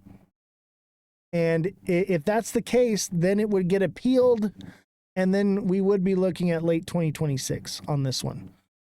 There is a small chance of the settlement breaking down, which may lead to 2 appeals, but that is not likely. This follows Ripple and SEC's recent request for an indicative ruling after Judge Torres initially denied the motion in May. Currently, the court is awaiting an SEC filing that is due by mid-August. Okay? Mid-August, we shall see. It'll probably be 60-day continuance. And what does that put us? End of the year, beginning of 2026. Thanks. I'll be making plans to send Ethereum to the gulag soon. Yeah. I think I think if you're holding Ethereum, get ready for some downward movement. And I think if Ethereum moves down, so will all the other alts. Maybe not. Maybe the money from Ethereum will flow into the alts. So it's kind of 50-50. It's 50-50 right now. If good news is coming out, I say it flows into the alts. If bad news is coming out, I think it flows into stablecoins. Okay. There's a lot of money sitting on the sidelines right now. I've got a lot of money sitting on the sidelines. I want to get it in the market though. I'm itching. Ooh, I'm itching to get in the market. I know the time is coming soon. I think we're going to get either another big drop or a retracement back, and then that will be about the time. I'm thinking mid-July. Mid-July is probably going to be perfect. TikTok seller says, honestly, I'm ready. Yeah, I'm ready too, man. I hope that we don't kick ourselves on this one and the bull runs over because of bad news. But we'll have to see. We'll have to see, one day at a time. Neo, thank you for the 27 Community Fest. 29 Community Fest. Thank you very much. Appreciate you. We are 80% of the way of reaching our live goal. We just need 5 more Community Fests to reach our goal. Send in 5 Community Fest. Simon, thank you for the 5 Community Fests. We've reached our goal. Appreciate you, buddy. You are a gentleman and a scholar. Let's try a new one here. Let's do Community Crown. These community ones are really good for the algorithm. Let's see if we can meet this one. We just need 1 community crown. Let's see if we can do it. And in the meantime, we'll move on. Oh, wow. Oh, I thought someone said it. Never mind. So yeah, we need 1 community crown. All right. Americans sour on U.S. economy and anxiety over tariff remains the chief culprit. All right. Washington's AP, Americans' view on the U.S. economy worsens in June, resuming a downward slide that has dragged consumer confidence to its lowest level since COVID-19 pandemic 5 years ago. The conference board said Tuesday that its consumer confidence index slid to 93 in June, down 5.4 points from 98.4 last month, which represented a brief uptick. The regression surprised economists who had expected a small uptick this month. In April, American consumers' confidence in the economy sank to the lowest reading since May 2020, largely due to anxiety over the impact of President Donald Trump's tariffs, a measure of Americans' short-term expectations for their income. Business conditions and the job market fell 4.6 points to 69. That was well below 80, the marker that can signal a recession ahead. So I think we're in recession territory. If we do go into a recession, expect rates to come down. And I think that's what's going to happen is not until we reach a recession are we going to get the rates come down. And honestly, I think we're already in one. That's why they're like, we don't care. We're already in one. We're going to hold it here.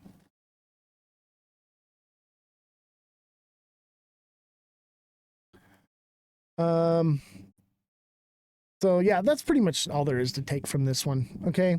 So recession fears, I think we're already in it, baby.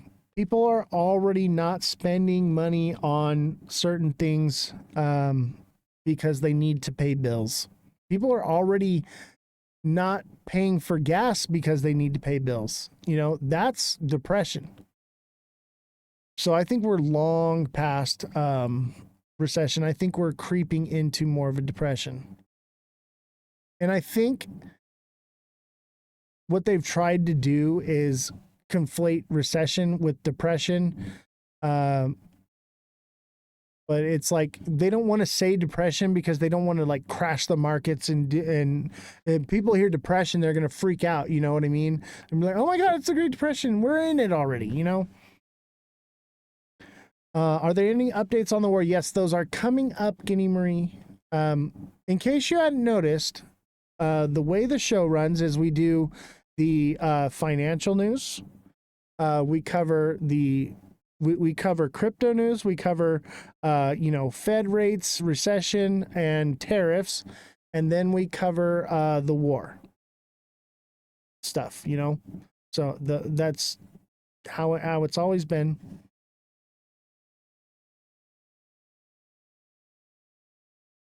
The collapse is something we have never seen in its, I'm guessing you meant to say generation. Oh, and it's here.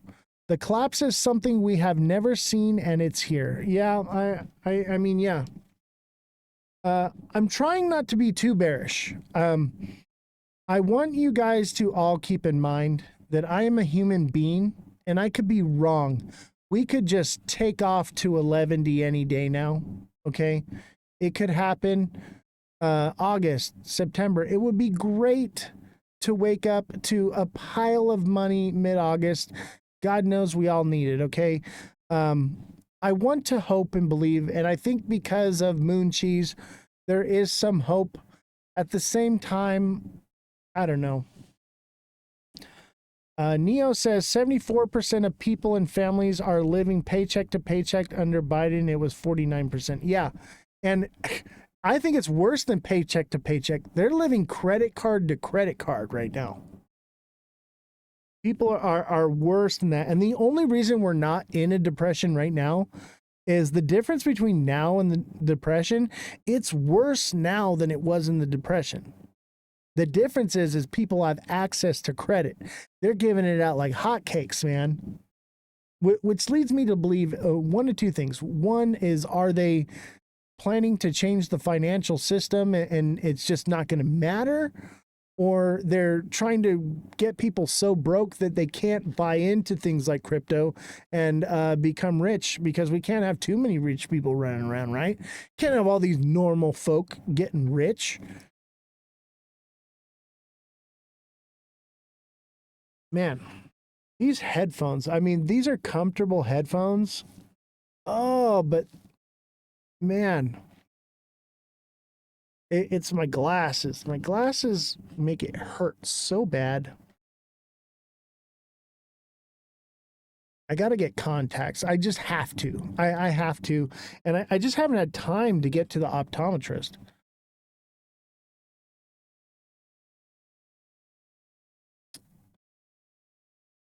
Jerome Powell throws cold water on rate cut in July. Federal Reserve Jerome Powell testifies during House Financial Service Committee hearing in Washington, D.C., June 24th. We already went over this and read this, but I think it says the effects on inflation could be short-lived, reflecting a one-time shift in the price level. It is also possible that inflationary effects could instead be more persistent. Powell said later in the hearing, he noted that most forecasters expect a fairly substantial wave of price increases to come through to the consumer. All right. You don't own XRP? I have a little bit. I got a moon bag, but I'm holding mostly stable coins right now. I've been holding stable coins pretty much since December. I bought in and traded, periodically.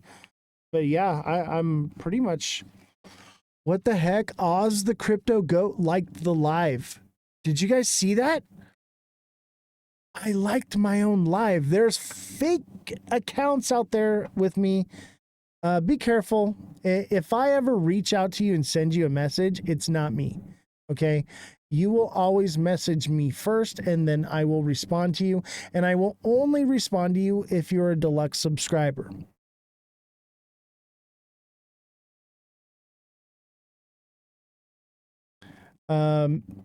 Mike Bassett says, pretty good decision looking back. Yep. I knew a long time ago. I actually started this show because I was like, I'm pulling out of the market.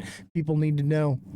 People need to get out of the market too. They're believing the moon cheese. They think it's going to $11. They think it's going to $10,000. I have to let them know that it's coming down.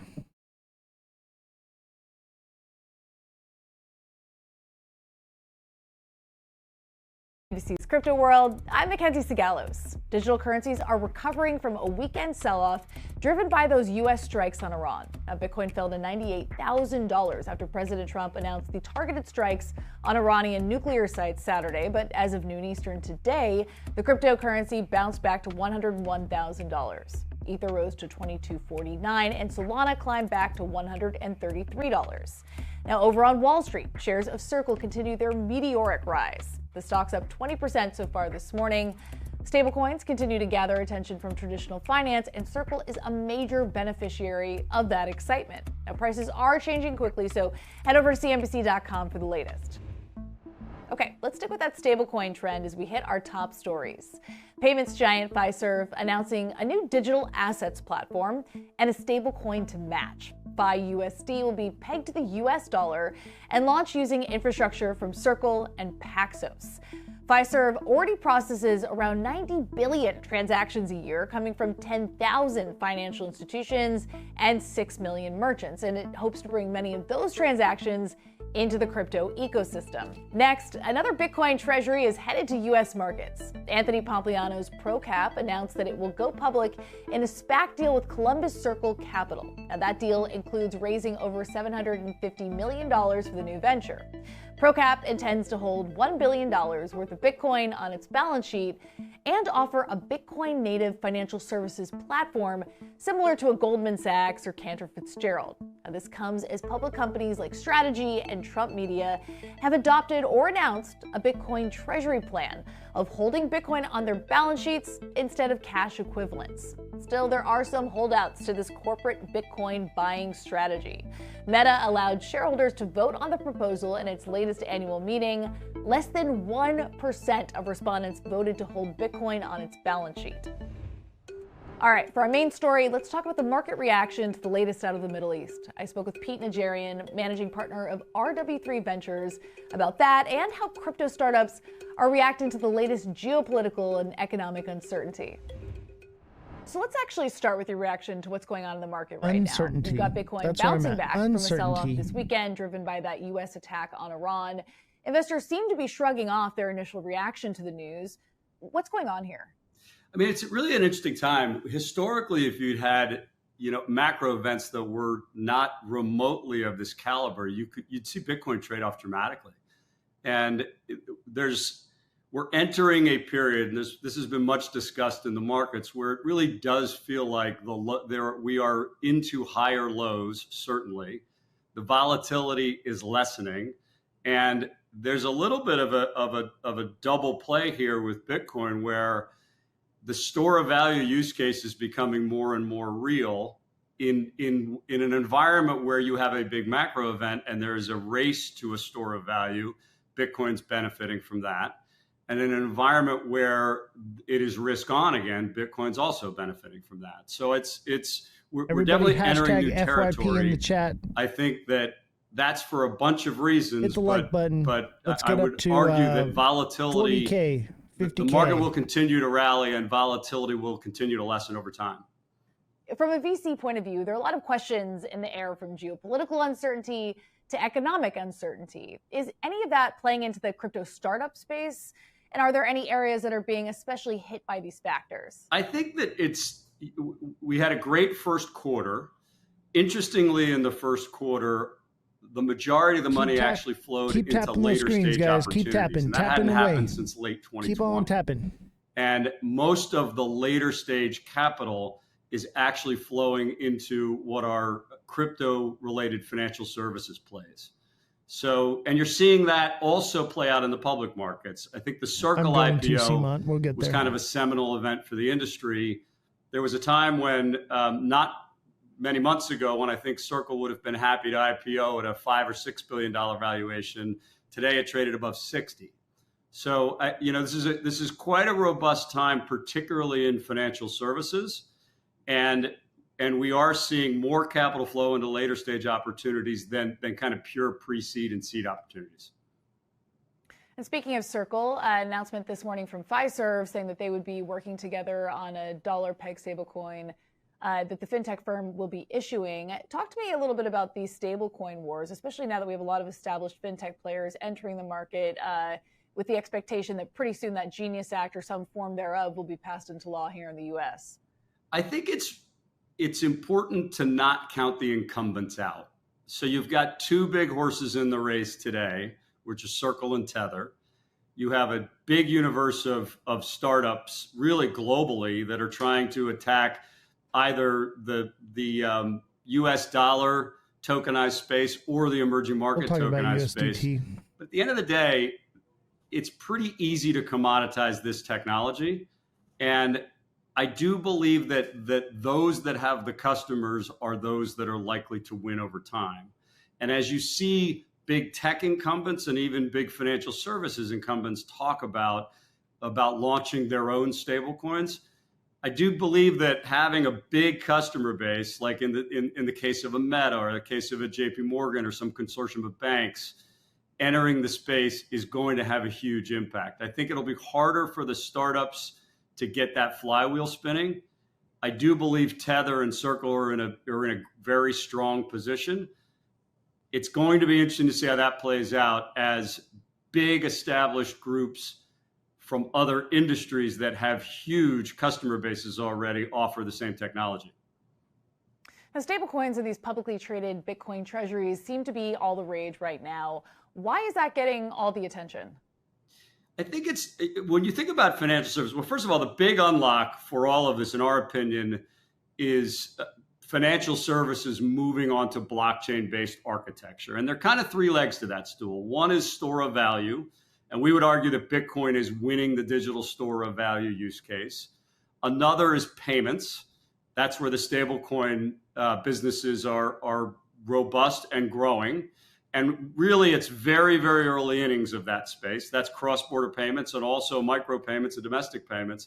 And the third, where the biggest opportunity is the origination, trading, settlement, and custody of financial assets. Bitcoin won the first leg, in our opinion, some time ago. That's continuing to be proven, again, on days like today when there are big macro events happening. Tokenized US dollars are leading, which are stable coins, are leading the second leg of that stool, and it's happening quickly, as you know. The third leg of that stool, which has yet to play out, and it's early innings, but with comprehensive crypto legislation will play out, is this whole universe of tokenizing financial assets. And so we're just going through that process, right? So stable coins are an easy first use case or second use case rather to embrace. It's great technology. This is the next it works NFT is RWAs. I think this is a pattern this is a process to move from the importance of store of value, the importance of payments, and then ultimately into the importance of tokenizing financial assets. Now, when we talk about regions that are most enticing for startups, the U.S. used to be pretty far down that list. Regulation by enforcement was a concern and so on. We're now 6 months into the Trump presidency and a lot of changes on the regulatory front. Have you seen that tide begin to turn? Are startups coming back to the U.S.? I mean, it's kind of amazing how dramatically the tides turned, right? Like you talk about regulation by enforcement. We were living in an asset class or in an ecosystem that was truly fearful of getting, that tap on the shoulder from the SEC for any number of kind of lanes of interest that you could be building in. It's literally a 180-degree turn with this administration. If you think about like what the North Star would have been if we had this conversation some years ago, for how the crypto ecosystem can unpack and really develop over time. It would have included regulatory clarity truly embraced by the US. It would have included the approval of ETFs. It would have included institutional adoption, ultimately would have included sovereign entities adding crypto to their reserve currency baskets. All of that's now happening. So the change of administration is a more dramatic thing than I think most people outside of our industry understand. And it is without question bringing a host of builders back into the US that had actually gone overseas for that fear. And it's bringing great founders into the industry into the space from a bunch of different industries. I think it's actually very early days for some very exciting things to unpack. Okay, that's all for Crypto World today, but we'll be back again tomorrow, and we'll. All right, so yeah, it seems like stablecoins are taking over. This is not good for crypto in the long term.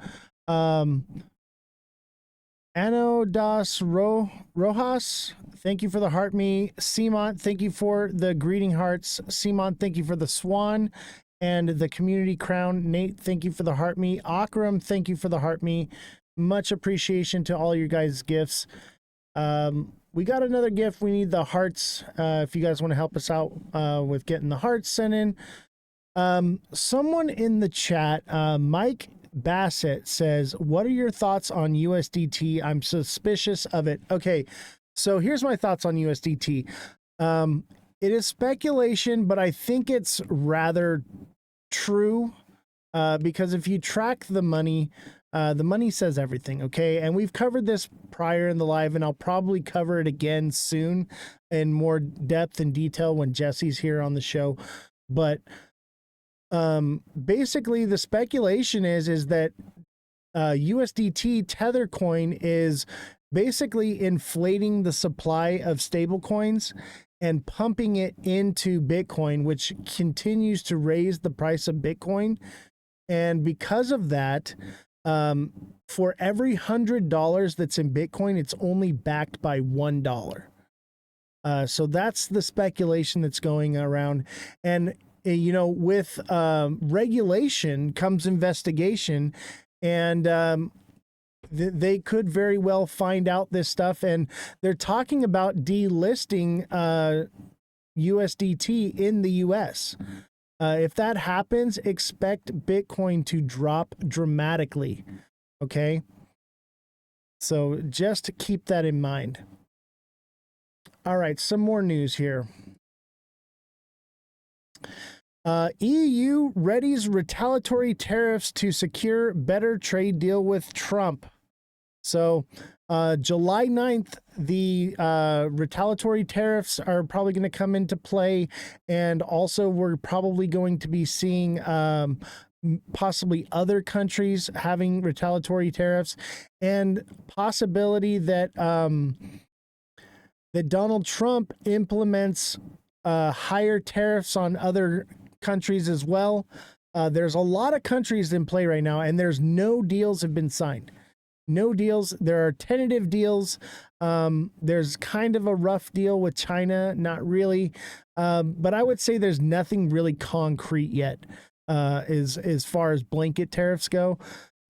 So I would expect July 9th to either see another 90-day continuance or some retaliation. But it seems like Donald Trump is trying to make things happen, and he's tired of countries just kind of giving him the runaround. So I would think that there's a possibility he may try to light a fire under their butt and get things going. So be aware of that. That's July 9th coming up. And be aware, Ripple unlocks their the escrow. The escrow gets unlocked, and they're going to release coins. That's going to send the price down. All that's coming up very soon. We're days away from this happening. So that's kind of why I'm holding off, just because the market recovered quickly after the war scare thing. I don't think that's over. It's only a 24-hour pause or ceasefire. which didn't even get upheld. These people have been fighting for thousands of years. Well, I think like 1,000 years or so, but they've been fighting for a very long time. They're not going to stop overnight. This is going to take time. Okay. Even with the Abraham Accords that got signed in 2020, it didn't really do much. Okay. This has been going on for a very long time. Will TVs still be cheap in the future? $100 for 75-inch, now almost $100. Where are you at? I got a like one of those 80-inch AI TVs, like one of those super ultra high def 4K TVs, and I think it was like $1,000 at Costco, something like that. So $100 for Kodak. Are you in like Canada? Where are you at, bruh? $100 for a 75-inch TV. I don't know where that is, man. Walmart. Maybe it's because I'm in California. I think we got the California tax out here. Everything is just more expensive. Sheesh. Maybe I need to come to where you're at and buy a TV. I don't need any TVs though. I got 3 TVs right in front of my face right now. So yeah, be prepared for retaliatory tariffs. It's saying the EU must make a credible threat of retaliation in Trump's trade war if it wants to get a good deal. A senior official has warned ahead of the looming talks deadline. That's the main thing to take away from this. They have to play hardball. China got a sweet deal, so now they're like, okay, we got to get a sweet deal. Where's our sweet deal? China got a sweet deal because China is the only place that has rare earth minerals that we have access to. We have access to them with Ukraine, but we have to win that war in order to get them. So that's going to go on for a while. That's why they're after Iran, because Iran has the rare earth minerals. We basically have to secure the rare earth minerals that are in Iran. Otherwise, we lose our position as the global superpower because China has their own supply and they are already a superpower. And this is so basically, we can't get China's. So we're trying to get Ukraine's, but we can't get Ukraine's unless we win the war and keep throwing money at them. So it's like, if we don't get Iran's rare earth minerals, then we're basically not a player anymore. And we're talking about whoever gets Ukraine's rare earth minerals, which is probably going to be China, that they're already partnered up with China. We're in deep doo-doo. Why markets are going to have to worry about tariffs again soon. The market has looked past tariff concerns since April 9th pause and cooler China tensions, but as the end of the 90-day negotiation window approaches, the trade war is about to come back into focus. Inflation has been tame, but that might not last. The Fed will be confronted with more tough decisions. So I don't see rates coming down, and I see reciprocal tariffs. Okay. On April 9th, President Donald Trump announced a 90-day pause on all reciprocal tariffs imposed by the U.S., excepting those on China. All right. July 9th is the next deadline for tariff negotiation. Markets are waiting to learn how Trump will approach the next phase. This is why I'm waiting. I'm waiting for this. I'm thinking mid-July, baby. I think this is going to be bad. This is going to send the price down. Probably by the 12th, it'll hit the bottom, and boom, we'll be able to buy up maybe around the 14th. Who knows? And that'll be our chance to buy the dip, baby. Buy that dip, and then hopefully it's all uphill from there. But if things keep going the way they're going, I don't know, man. I don't know. It is a scary time to be in the market. And I don't want to have to go back to work. I like being retired. I'd rather just wait for the next bull run. But if that happens, like, we're going to have to find something to trade. We're probably going to move to the stock market or something. Put it all on Lockheed Martin, baby. We'll start day trading Lockheed Martin. But I'll tell you what, Lockheed Martin moves so slow compared to crypto. It's great to see the massive gains that we can make from crypto. You know, I want to be able to get that money flow, but at the same time risking it, and then the bull runs over, I can't make it back. We're literally like at the top of the ninth almost. We're at the top of the ninth inning on this one, and we don't have much more time to make money in crypto. We've got a couple months left. And I think it's over. And do I think it's going to be 4 years from now before the next bull run? I hope, because that's more time for accumulation at the bottom. But at the same time, we could get a surprise one. I think they're going to tuck everyone into sleep. They're going to say, everybody go to bed. See you in 4 years. And then boom, surprise, the case is dropped on XRP, or boom, surprise, some new legislation or something. I think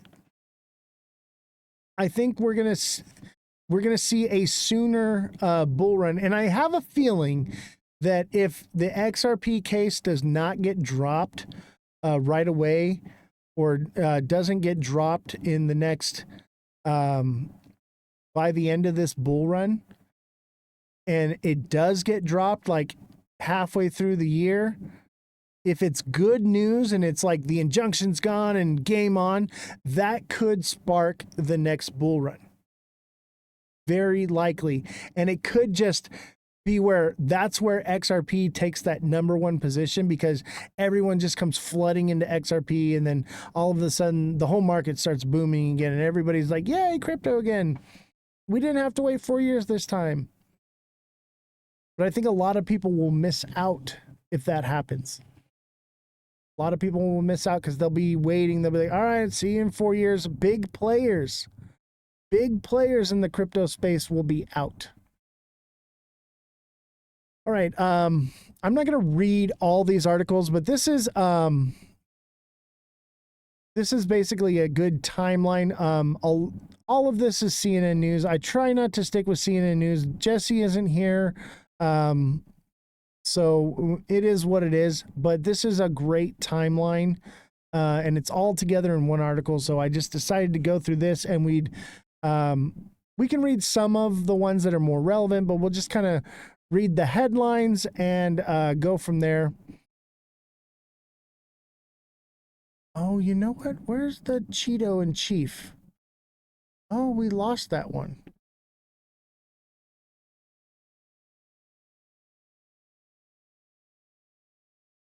Uh-oh. I lost one of our news articles. Hold on a second. Let me pull it up here.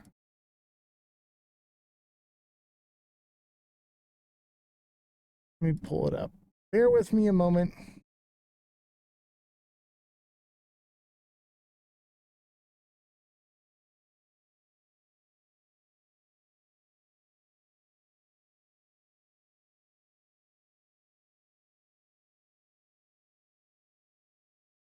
What happened to it?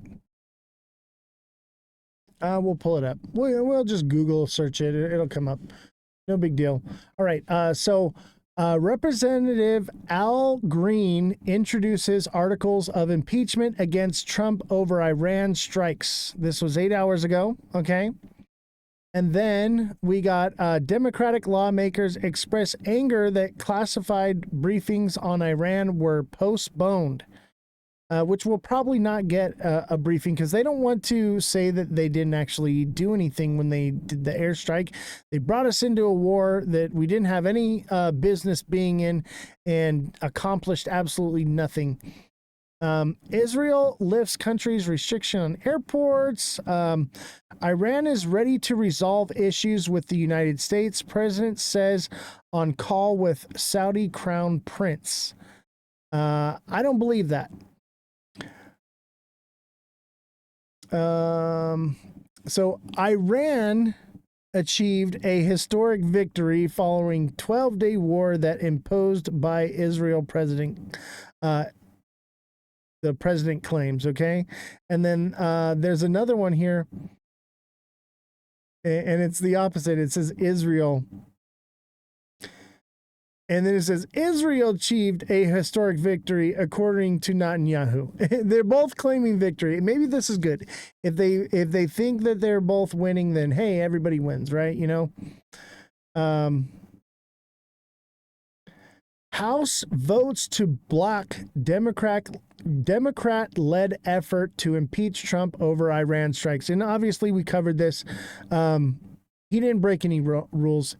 So they tried to put something out on him. They tried to impeach him. Ain't going to happen. He didn't break the law. He didn't break any rules. He has these powers. He is allowed to do so. He did not technically declare war, but he's the commander in chief. He's allowed to do things. He just can't tap into the war fund without Congress's approval. Neo says, how about the Clinton and Obama bombed Syria and Libya without going to Congress? Exactly. They're allowed to do these things, but we can't tap into the war fund finances, okay? The extra money on the side without Congress saying, yes, okay, go ahead, you can have the money. Saw he got nominated for a Peace Prize too. Yeah, Obama did, right? Obama and Chief. I call him Obama. Some people call him Obama. I call him Obama. He killed more people than any sitting president. Crazy. Killed more Americans than any sitting president. And I mean, I guess you could maybe say Abraham Lincoln, maybe he did more because of, you know, Civil War, but I don't count that, okay? Trump got nominated for a Peace Prize? No, he didn't. Really? Fact check. Did Trump get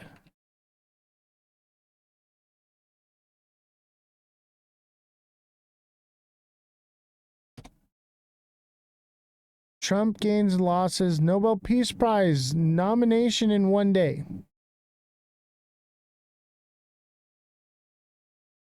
Let me see here.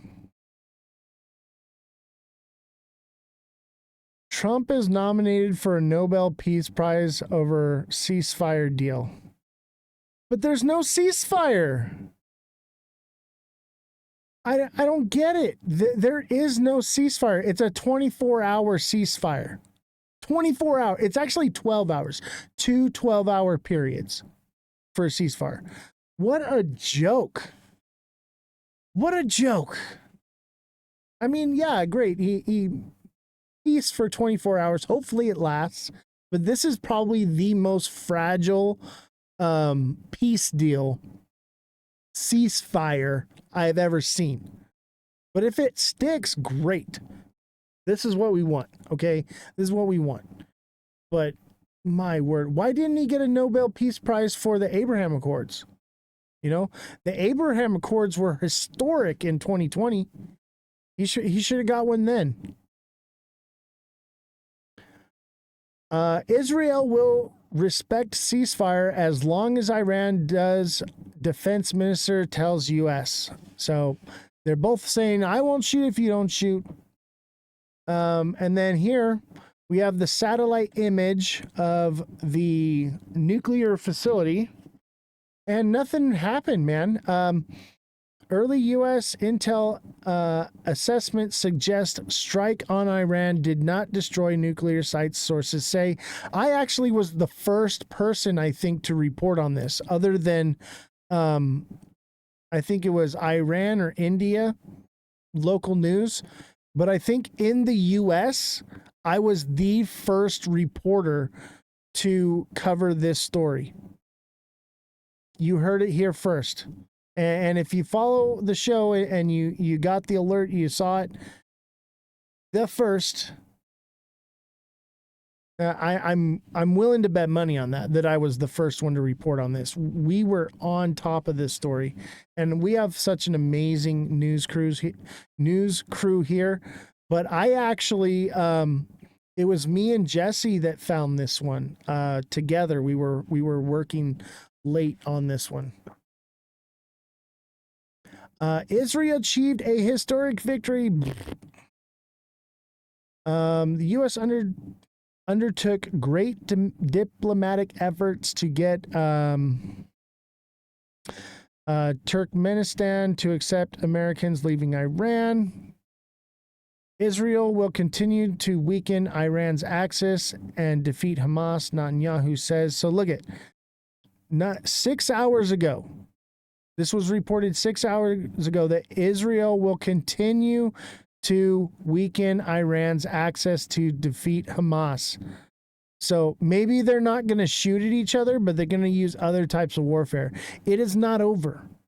It is not over. This is, let's read this one. Israel Prime Minister Benjamin Netanyahu has vowed Israel will continue to weaken what he called the Iran axis, defeat Hamas, and secure the return of hostages in Gaza. We are neither complacent nor overconfident. We have no intention of taking our foot off the gas, he said in an address to the nation on Tuesday. There you go. From the horse's mouth. Oh, give him a Nobel Peace Prize. Oh, the war is over. Oh, the markets are pumping because peace on earth. There's peace in the Middle East. Come on. Palatown says it's been going on for 1,000 years. It's not going to stop. Exactly. At least not this quickly. It's not going to happen this quickly. But you know what I speculate happens, or what I think they're trying to make happen is they want those rare earth minerals. So Israel bombs the hell out of them. They say, oh, we've got weapons of mass destruction over there. And the U.S. goes in and they go blow it up and kind of show them our strong arm, right? And then Israel and Iran are fighting back and forth. And then the U.S. comes in and says, hey, we're going to make a deal. We're going to let you have your nuclear facilities, okay? We're going to get access to your rare earth minerals. We're going to make a deal with you. We're going to keep Israel off your back, okay? And we're going to have access to your country, and we're going to monitor everything that you do nuclear. And we're going to give you all, we're going to help you rebuild. We're going to give you all the best equipment. We're going to help you with your whole nuclear thing, but you won't get a nuclear weapon. And that's what I think will come from it. Neo says supply chain disruption. Yeah, with the strait there in Iran, there's already supply chain disruption, but we're not seeing it yet because every time we get close to the tariffs, they ship more product than is actually being ordered. And it's like filling up. So there's like big stock supplies. So like then when the tariffs go into place, they don't order anything and they kind of deplete their supply. And so like, it's not really affecting anything yet.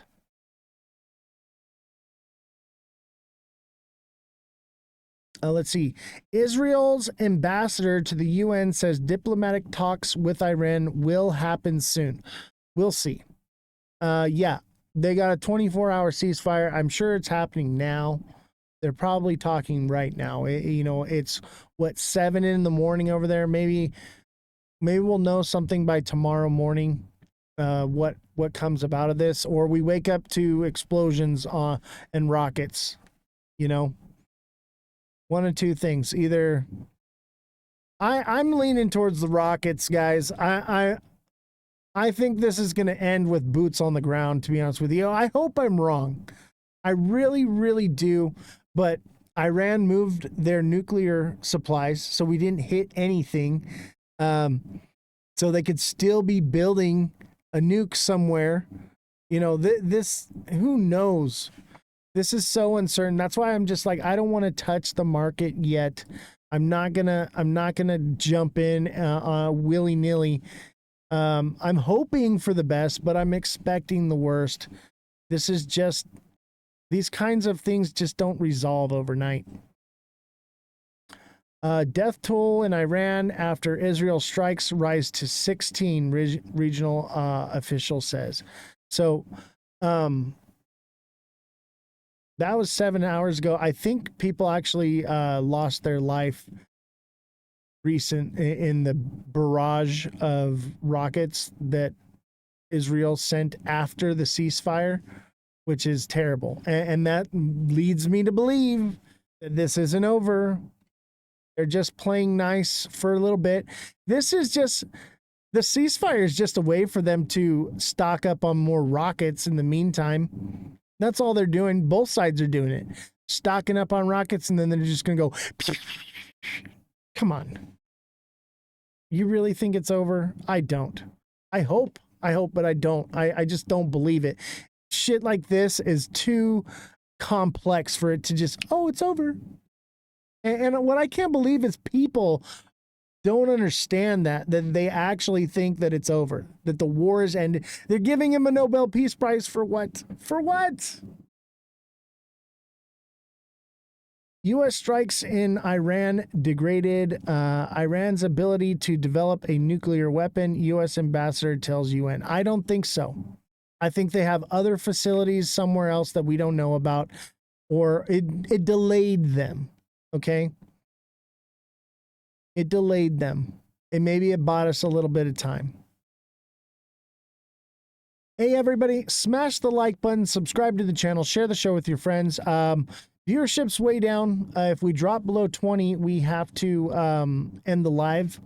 It's not good for stats. So everybody start liking like crazy. Everyone double tap. We're at 39K. Let's get to 50K likes, all right? Let's get to 50K likes. Everybody hit the like button. Everybody put hashtag FYP, hashtag must watch, hashtag go viral in the chat. Everybody spam the chat with a W. A W, Donald Trump got to win, okay? An L for a loss and a W for a win. If you think we won and it's over, give me a W. If you think it's a loss and it's an L, give me an L. I'm saying an L. It's an L, okay? I think it's an L. Everybody lost on this one, but if you think we're winning, give me a dub. If you think we're losing this one, give me an L. Everybody hit the like button. Let's get those likes flowing. Everybody all together in unison like this, tapping away. Tap away. And don't forget to send in gifts. We got a goal here for a live gift. We need the hearts. The hearts. Let's get some gifts flowing in. We need to get more people watching the show. I need y'all, even if you can't send the gift that is in the goal, you know, send a couple popular votes. Send a couple greeting hearts or something, or just one, you know, it's one token, you know. Can we do some TA? Yes, that is coming. We have one last story, and then we will be doing TA for the rest of the evening. A whole hour of TA.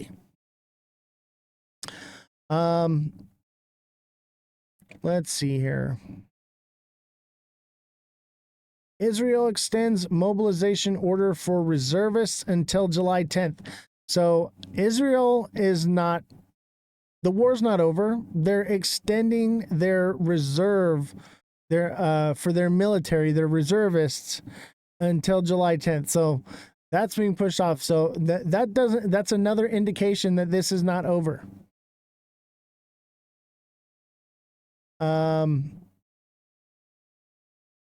Let's see here. Iran UN ambassador thanks to Qatar. Israel will respond forcefully at any ceasefire violation, U.S. ambassador says. Okay. And that's, let me see. Is there more?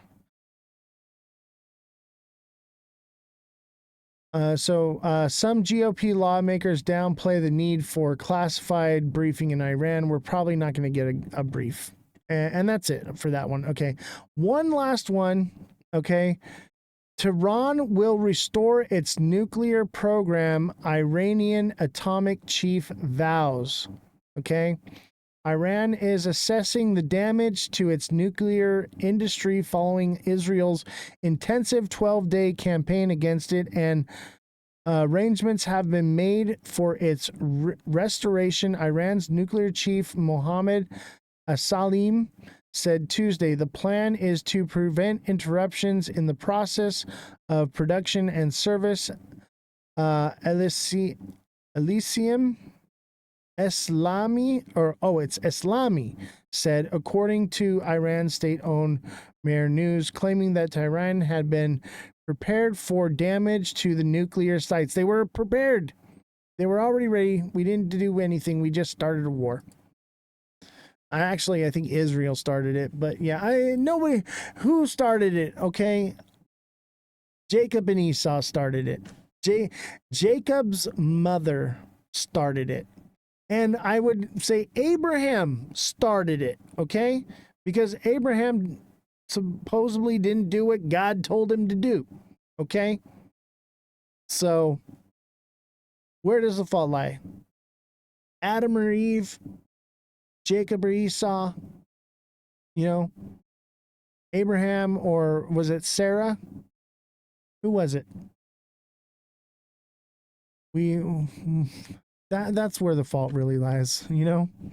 Neo, thank you for the 6 roses. Francesca, thank you for the greeting hearts. You guys are amazing. I'm gonna set a new goal. Because we gotta reach a goal, because that really boosts the live. I'll do something easy. Let's do a goat. Let's do 1 goat. Who's got me with a goat? Just need 1 goat. Get a couple of these, and then that usually boosts the algorithm really quickly. Thoughts on XRP? We still on the downward trend? Yes, technically yes. We're waiting for a breakout. Francesca, thank you. Or wait, who was it? Somebody sent a goat. Neo with the goats. Neo with 5 goats. Thank you very much. Let's do another one. Let's do the Community Fest one.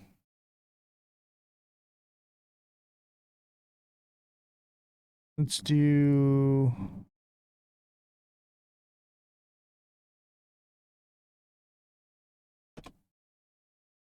There we go. Let's do 5 Community Fests. Those are actually going to help the live the most. I don't know why I didn't do those first. The Community Fest, we're in Community Fest right now, so any of those community gifts are going to be really good for the algorithm right now. They want all those gifts coming in. Neo, thank you for the 2 Community Fests. We need 3 more. Oh, 2 more. Oh, 1 more. Francesca, thank you for the 5 Community Fests. And Neo, thank you for the 4 Community Fests. Appreciate you guys. That should get the algorithm moving a bit. We'll do a couple let 'em cooks, and we'll do a let 'em cook, and then let's do some TA. All right, let's do some TA. I had new lines, and I have to redo them now. So, because I forgot to save it. So we definitely have new trends going on here.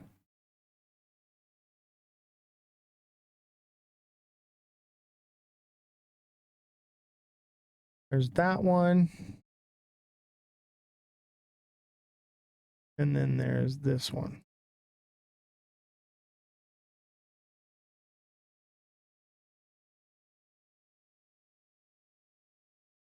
So I think that's the channel we're in right now.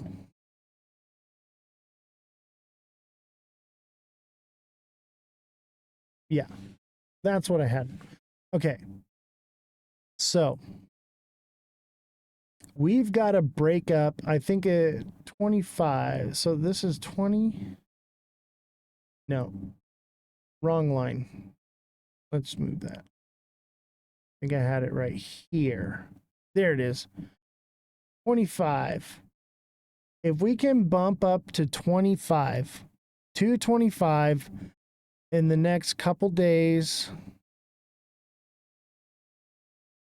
that would be 2 days, and then break above it, then that would possibly signal a move out of this descending channel here. But honestly, I think we're due for some retracement, and I think we're going to come back down here and test this line down here. And that would put us right at 180. And that would bring us there by July 5th. And that's right before the tariffs. And it could potentially, after that, get a little bit of retracement up and then back down. And that would put, you know, probably by July 14th, would put us down at 160-ish. If it plays out that way, okay? I still have the white light on because there's no telling, okay? The news is in the driver's seat, okay? You can TA the shit out of this all you want, okay? But what it really comes down to is the world is on fire, okay? Can we see sub $2 XRP again, especially with war tensions? Definitely. Definitely. I think what happened was we didn't fall all the way down because we had to come down here and fill up all these orders. And now we need to go back and retest it and break through. So I think more or less we're going to see like 180 to 160, maybe 175, 171, something like that. The market seems to be very narrative driven this year. I know. And that's because a lot of craziness is happening. Like COVID was just like, oh, there's some riots and oh, we're all on lockdown. Oh, we have to take a shot. Okay. It was kind of meh compared to what we're looking at right now. Right now, we're looking at possibly total global destruction and annihilation. A little bit different. Little bit different. This should be a picture. I'm gonna freeze frame that because I want to like put that on a shirt. Maybe like that. What do you think? No? I was trying to be funny. You guys aren't fun anymore. Reminds me of Bruce Lee. Yeah, buy a Doomsday Beer Gator. I know, right? I'm excited to get my Beer Gator, dude. We got to come up with a contract, dude. I'm down. I'm pretty sure I want to put it in the new show. Not in this show, but we'll talk about it. So I want it to be like the centerpiece, the crown jewel of the show, so that way when either of us is, because there's going to be two of us on the show, and when either of us are not talking, and it has, each one has their own spout to pull from. Yeah, it's going to be cool. Yeah, we'll talk on the phone. We will talk more about it later. When is the new show? Soon. Basically, once we get the Beer Gator deal signed, then the new show will start. And don't forget to sign up for HelloFresh. We have HelloFresh now. And if you sign up for HelloFresh, the show receives $90. So for every person that signs up with HelloFresh and uses our HelloFresh code of POGHF158726, we'll get 10 free meals, a free add-on for life, 1 item per box with active subscription. If you're in the United States, outside of the US, the local discount will apply. Free meals applied as discount first box. New subscribers only, vary by plan. And the link is there on Twitch if you are interested in signing up for HelloFresh. I've actually had HelloFresh before. It's pretty good. And it actually saves you money. Let me tell you, if the cost of food is going up, not only are you saving money on food, you're saving time as well. And time is money. They pay for themselves, and then you're being healthy. You're eating better food, you know. My internet is lagging. I know. If you're having issues, you can always watch us on other platforms. When is your new show? Like, oh, it's going to be a recorded show on YouTube. So it's not going to be a live show. It'll be recorded and posted to YouTube. It's going to be different. It's going to be called Facts and Opinions. It's going to be me and the IT guy arguing over current events. Big Baller says, I just went into Costco today and dropped $1,500 in 30 minutes. Exactly. HelloFresh is going to save you some money. And not only that, it's going to make you more healthy, better food. It's going to save you time. You're not going to have to prepare and cook. Everything comes pretty much ready to go. I wouldn't even classify it as a TV dinner. It is food. It's real food. And it's good. Like, I eat it. You know, not bad at all. All right, let's see here. All right, we got to get some gifts or some likes or something rolling in. We are right at the 20 line. We need to get some Let 'em Cooks rolling in here. If we drop below 20 for more than a couple minutes, we have to end the live. And it's already towards the end, so I wouldn't mind taking the rest of the night off. Jesse got a night off. I did not. So I would not mind. And we'll do a little promo. So, Cosmically Bullish Crypto Show, Wednesday at 3:30 p.m. Eastern Standard Time. Go follow Bullish Babe and Cosmic Crypto. Great show. I love these guys. They didn't ask me to do this. I did this because I love the show. Okay? So, just so you know. Love these guys. They're great. They're amazing creators. Very funny. So much fun. I wish I could be as cool as Cosmic and Bullish. I wish I'm like the I don't know, the serious guy. But they're on point, man. They are on point. Cosmic makes me less bearish. Mega makes me less bearish. And don't forget to join my Discord. The link is in my bio. Here on TikTok, you can click the link on my bio and join the Discord. If you want to look into any new projects or anything, you can put them into the crypto thing. If you find any news, there's a section where you can post news on there, and Jesse is posting news and fact-checking things throughout while that's going on. It's just getting going, but it's starting to actually kind of blossom and become what it's intended to be. And also on there, we have the TA classes. If you have not signed up for the TA class yet, we have, I believe, 2 more spots. I believe we have just 2 more spots. The first class will be July 6th.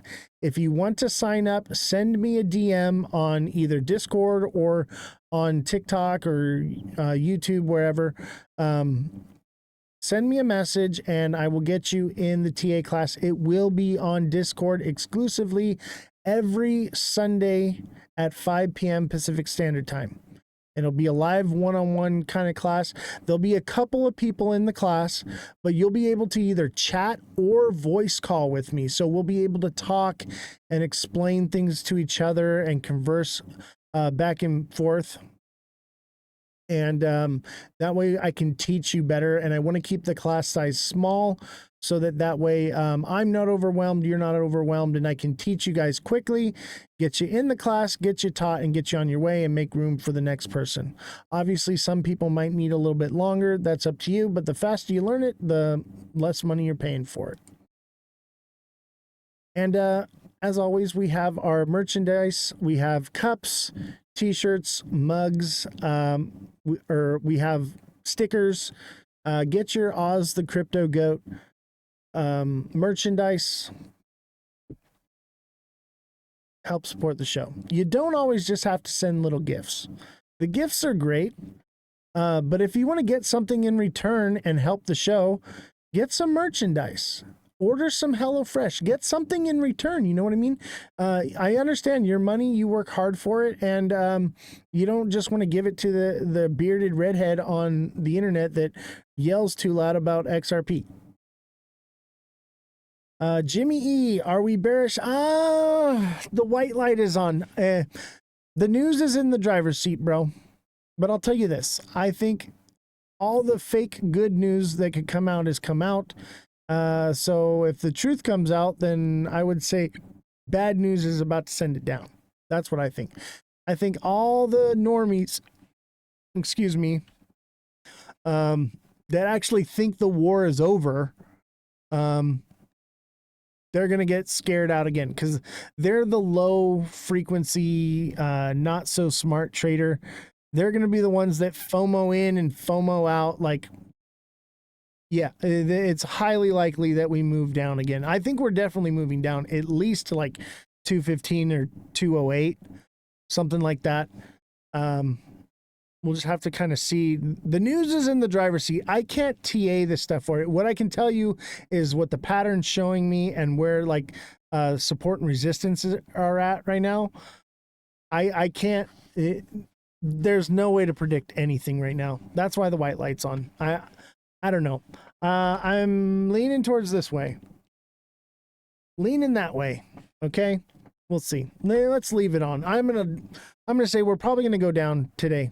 Okay. And then probably tomorrow to be green. Okay. Probably gonna, who knows? Who freaking knows? You can't predict this kind of stuff. Anything could happen. And obviously, everyone, we are live. This is the Ledger Lounge. I am Oz the Crypto Goat, and we are live Monday through Friday, 5 to 9 p.m. Pacific Standard Time. Don't miss the show. We will be changing those hours, however, starting May 6th. I believe we're going to be taking off Tuesday or Wednesday. I'm trying to see which days are the slowest in the week. And I'm going to be taking a weekday off so that way I can, have a business day to go to the bank and go to the post office and do things, without having to hire an assistant to do it. Because I can't afford to hire anyone else right now. So when we can, I would love to have an assistant to be my gopher and go for this, go for that. But we're not there yet. We just aren't. This show is bleeding out financially right now, but I think it's great. Yeah, I think Wednesday's the day. I agree. I think Wednesday will be the day. And plus my kids have a short day at school on Wednesday, so I get more time with my kids.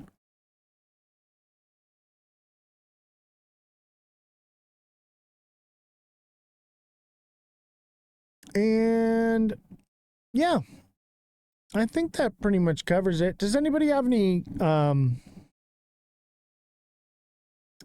questions or shows they want me to, or not shows, projects they want me to look at?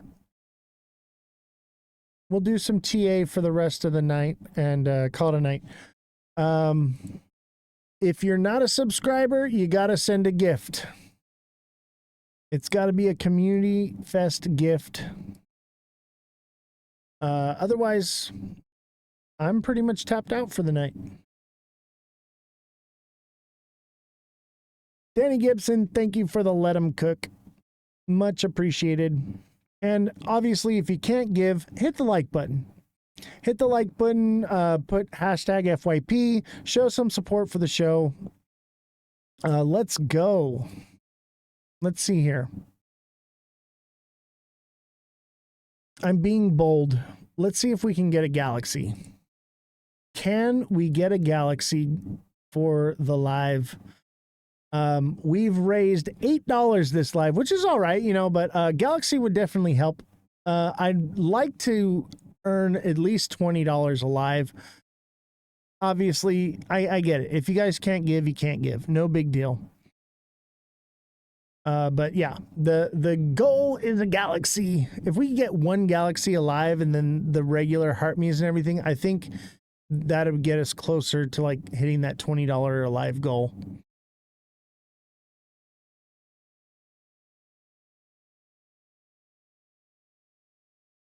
Ondo.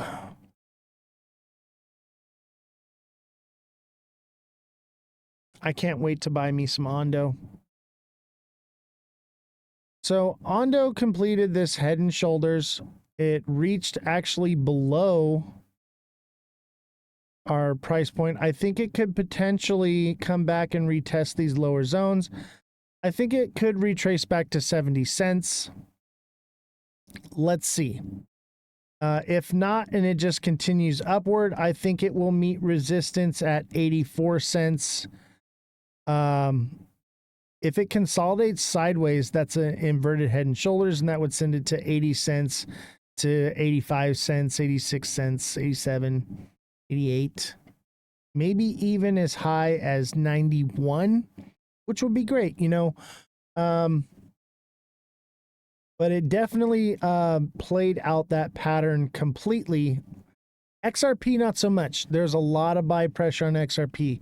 That's why I think when things take off, when we get an alt season, I think XRP will do very well. Probably better than most coins. And that's why we follow it. That's why we follow it. Let's take a look at Algo.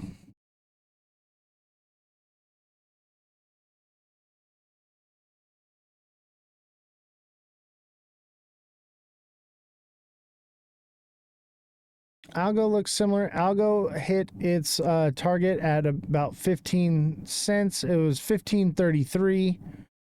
I said about 15.44 to 14.67. It definitely hit like right in the middle there. So it also, if you set your price points on that one, you're in the green for sure. It's, however, hit a lot of sell pressure right here. At 19 cents. It didn't make it to 20. We're going to have to keep an eye on this one and see what happens. I would expect a bit of retracement. I think everything could possibly be about to come back down with some bad news, but I'm still kind of unsure. There's just not enough data.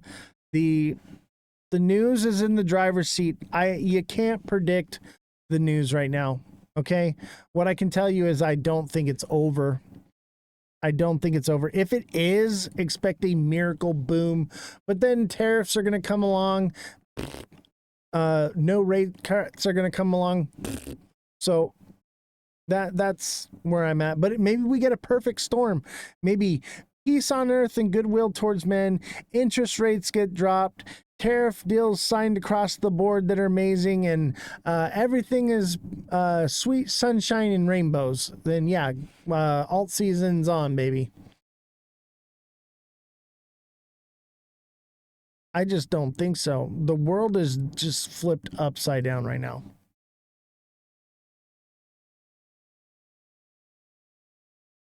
I'll tell you what, like all these other coins, easy, like they hit their marks already. XRP, man, XRP is like the unchartable.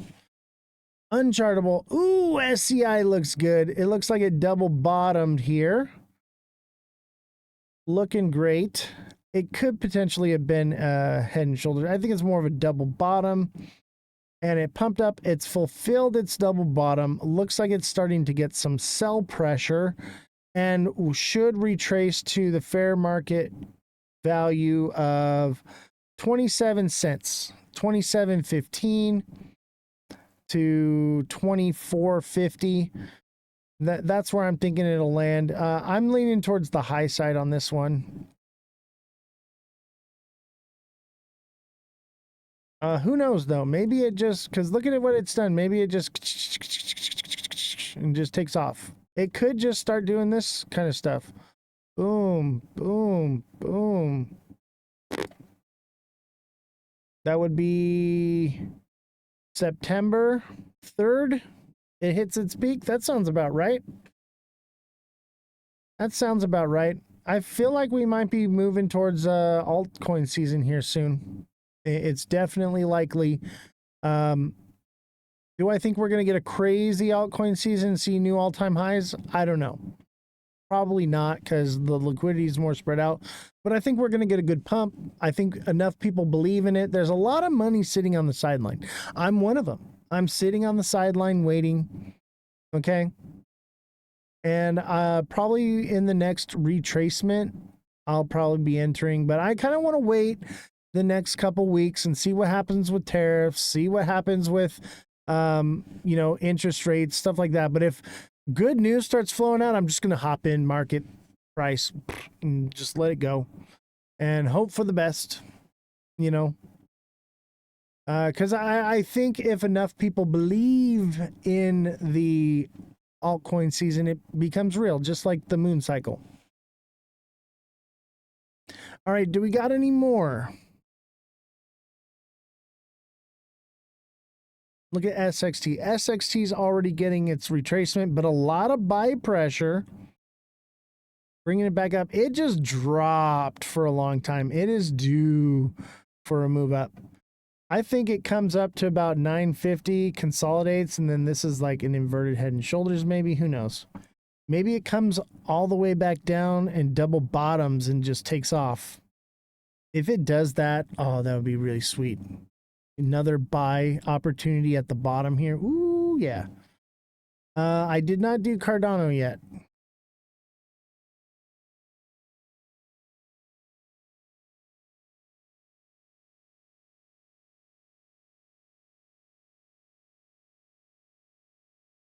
Cardano did exactly what I said it would do too.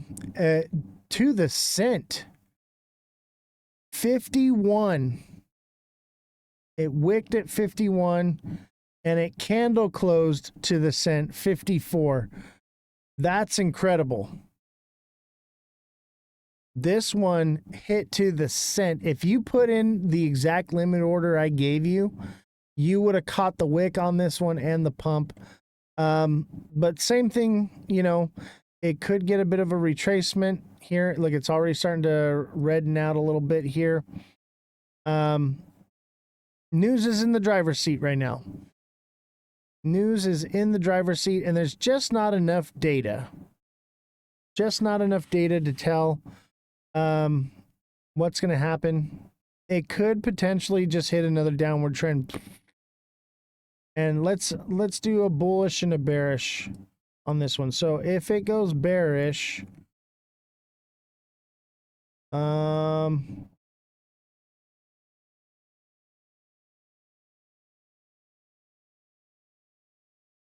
this one's difficult. 44, 45, 45 cents. 46 to 45 cents on this one if it goes down. If it goes up, 62 to 65 on this one. And it could potentially go as high as, you know, 73 here, maybe 71, 70. That would be likely that it does something like that. There's just not enough data yet. Not enough data. And the news, no way of knowing. But hopefully you got those price orders in, man. I should have set a limit order on this one. I thought I had more time. I was spending time with my family and stuff, and oh well, can't catch them all. I'm not worried about it. I would like to make some money though to pay the staff, but it is what it is. I've been just overworked, guys. I'm way overworked and underpaid. I'd say I'm the opposite of underpaid. I'm in debt. I'm racking up a bill every day. Racking it up.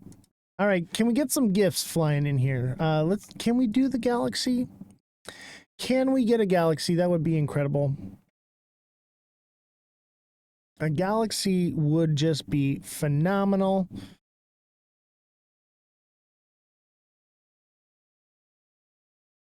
Let's put on some music.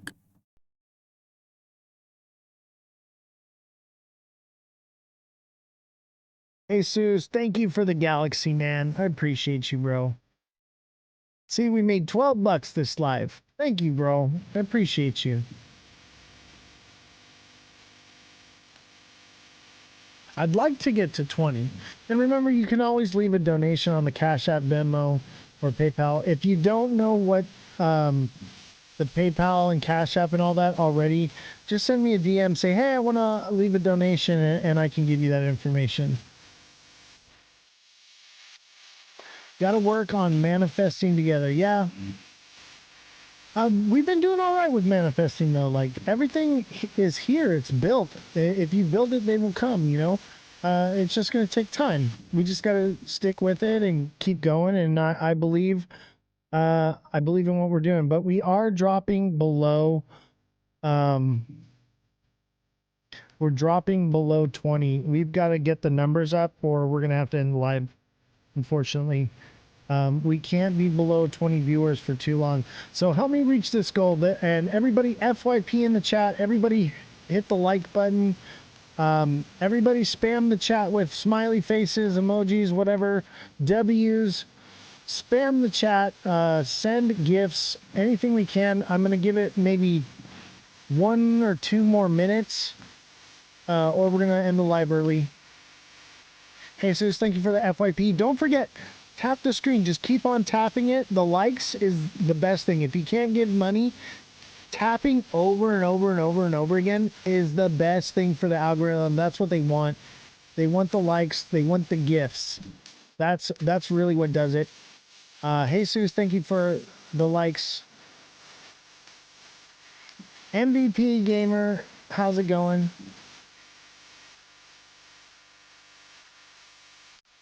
Mario Lopez, thank you for the trending now.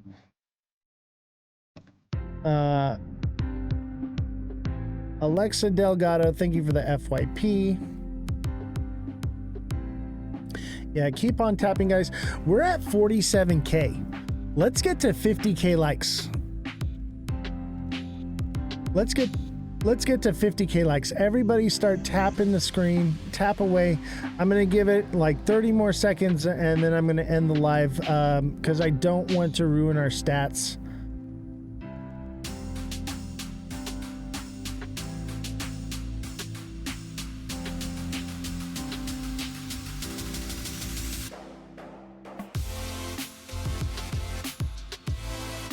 We'll take one last look at XRP, and then I think we're going to call it a night. I think XRP retraces back to 209, 208. And possibly lower. And let's say it does drop 185 to 180. And that's the zone. That's the sweet spot. It could take time to get there. That'd be like July 6th. Yeah, I'm still up. We're gonna end the live here soon though. We're at 17 viewers. Our stats are really low. I'm gonna go ahead and end the live early, guys. Send any gifts if you want. If not, thank you all for watching and have a great rest of the day. We're actually 30 minutes under our time. I'll go 1 more minute, give you guys a chance to send some gifts. But we got to get up to 20 viewers. Jesus, thank you for the heart me. Appreciate it. Don't forget to send in your heart me's. Henry, thank you for the... How many goats is that? 50 goats from Henry. Thank you very much. Appreciate you, buddy. Thank you for the steak in Vegas as well. You had a steak. I had the octopus. Thank you so much for dinner and your company, man. I had a good time with you. We're going to have to do that again. Jesus, thank you for the 20 popular votes. I'll be in Vegas August 6th through the 10th. So if you're going to be out there, let me know. I'll meet up with you. Oh, Henry, I appreciate that, man. You're a great guy too. Yeah, me and Henry got to spend a lot of time together actually, and just chilling. And then like towards the end of it, we were about to split ways, and then we ended up just standing there and talking about XRP for a while. I'll tell you what, Henry, you made me a little less bearish. You made me a little less bearish on XRP, but I still don't believe the Simpsons 596 thing. I'm just not there, bro. I'm not there. Your birthday is the 10th of August? Bro, you come to Vegas? I'll be there. I'm going to be at Rare Evo. I'll have my security with me. Oh, in July 10th. Happy birthday, buddy. Remind me on July 10th, and we'll sing happy birthday to you. Unless you're busy, obviously. Maybe we'll sing the day before or the day after. You're always here every day, so we'll sing happy birthday to you. MVP, thank you for the community fest. 5 community fests, appreciate you.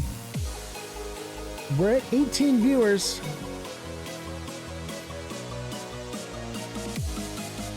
Yeah, I'm actually gonna have my private security with me in Vegas this time, because I'm gonna be doing more than just staying in the casino meeting people. We're gonna be out passing out flyers. Here, I'll show you guys the flyers. So I got a bunch of these printed up for the show, and we're gonna be handing these out all throughout Vegas and promoting the show, and try to get more views, more viewership.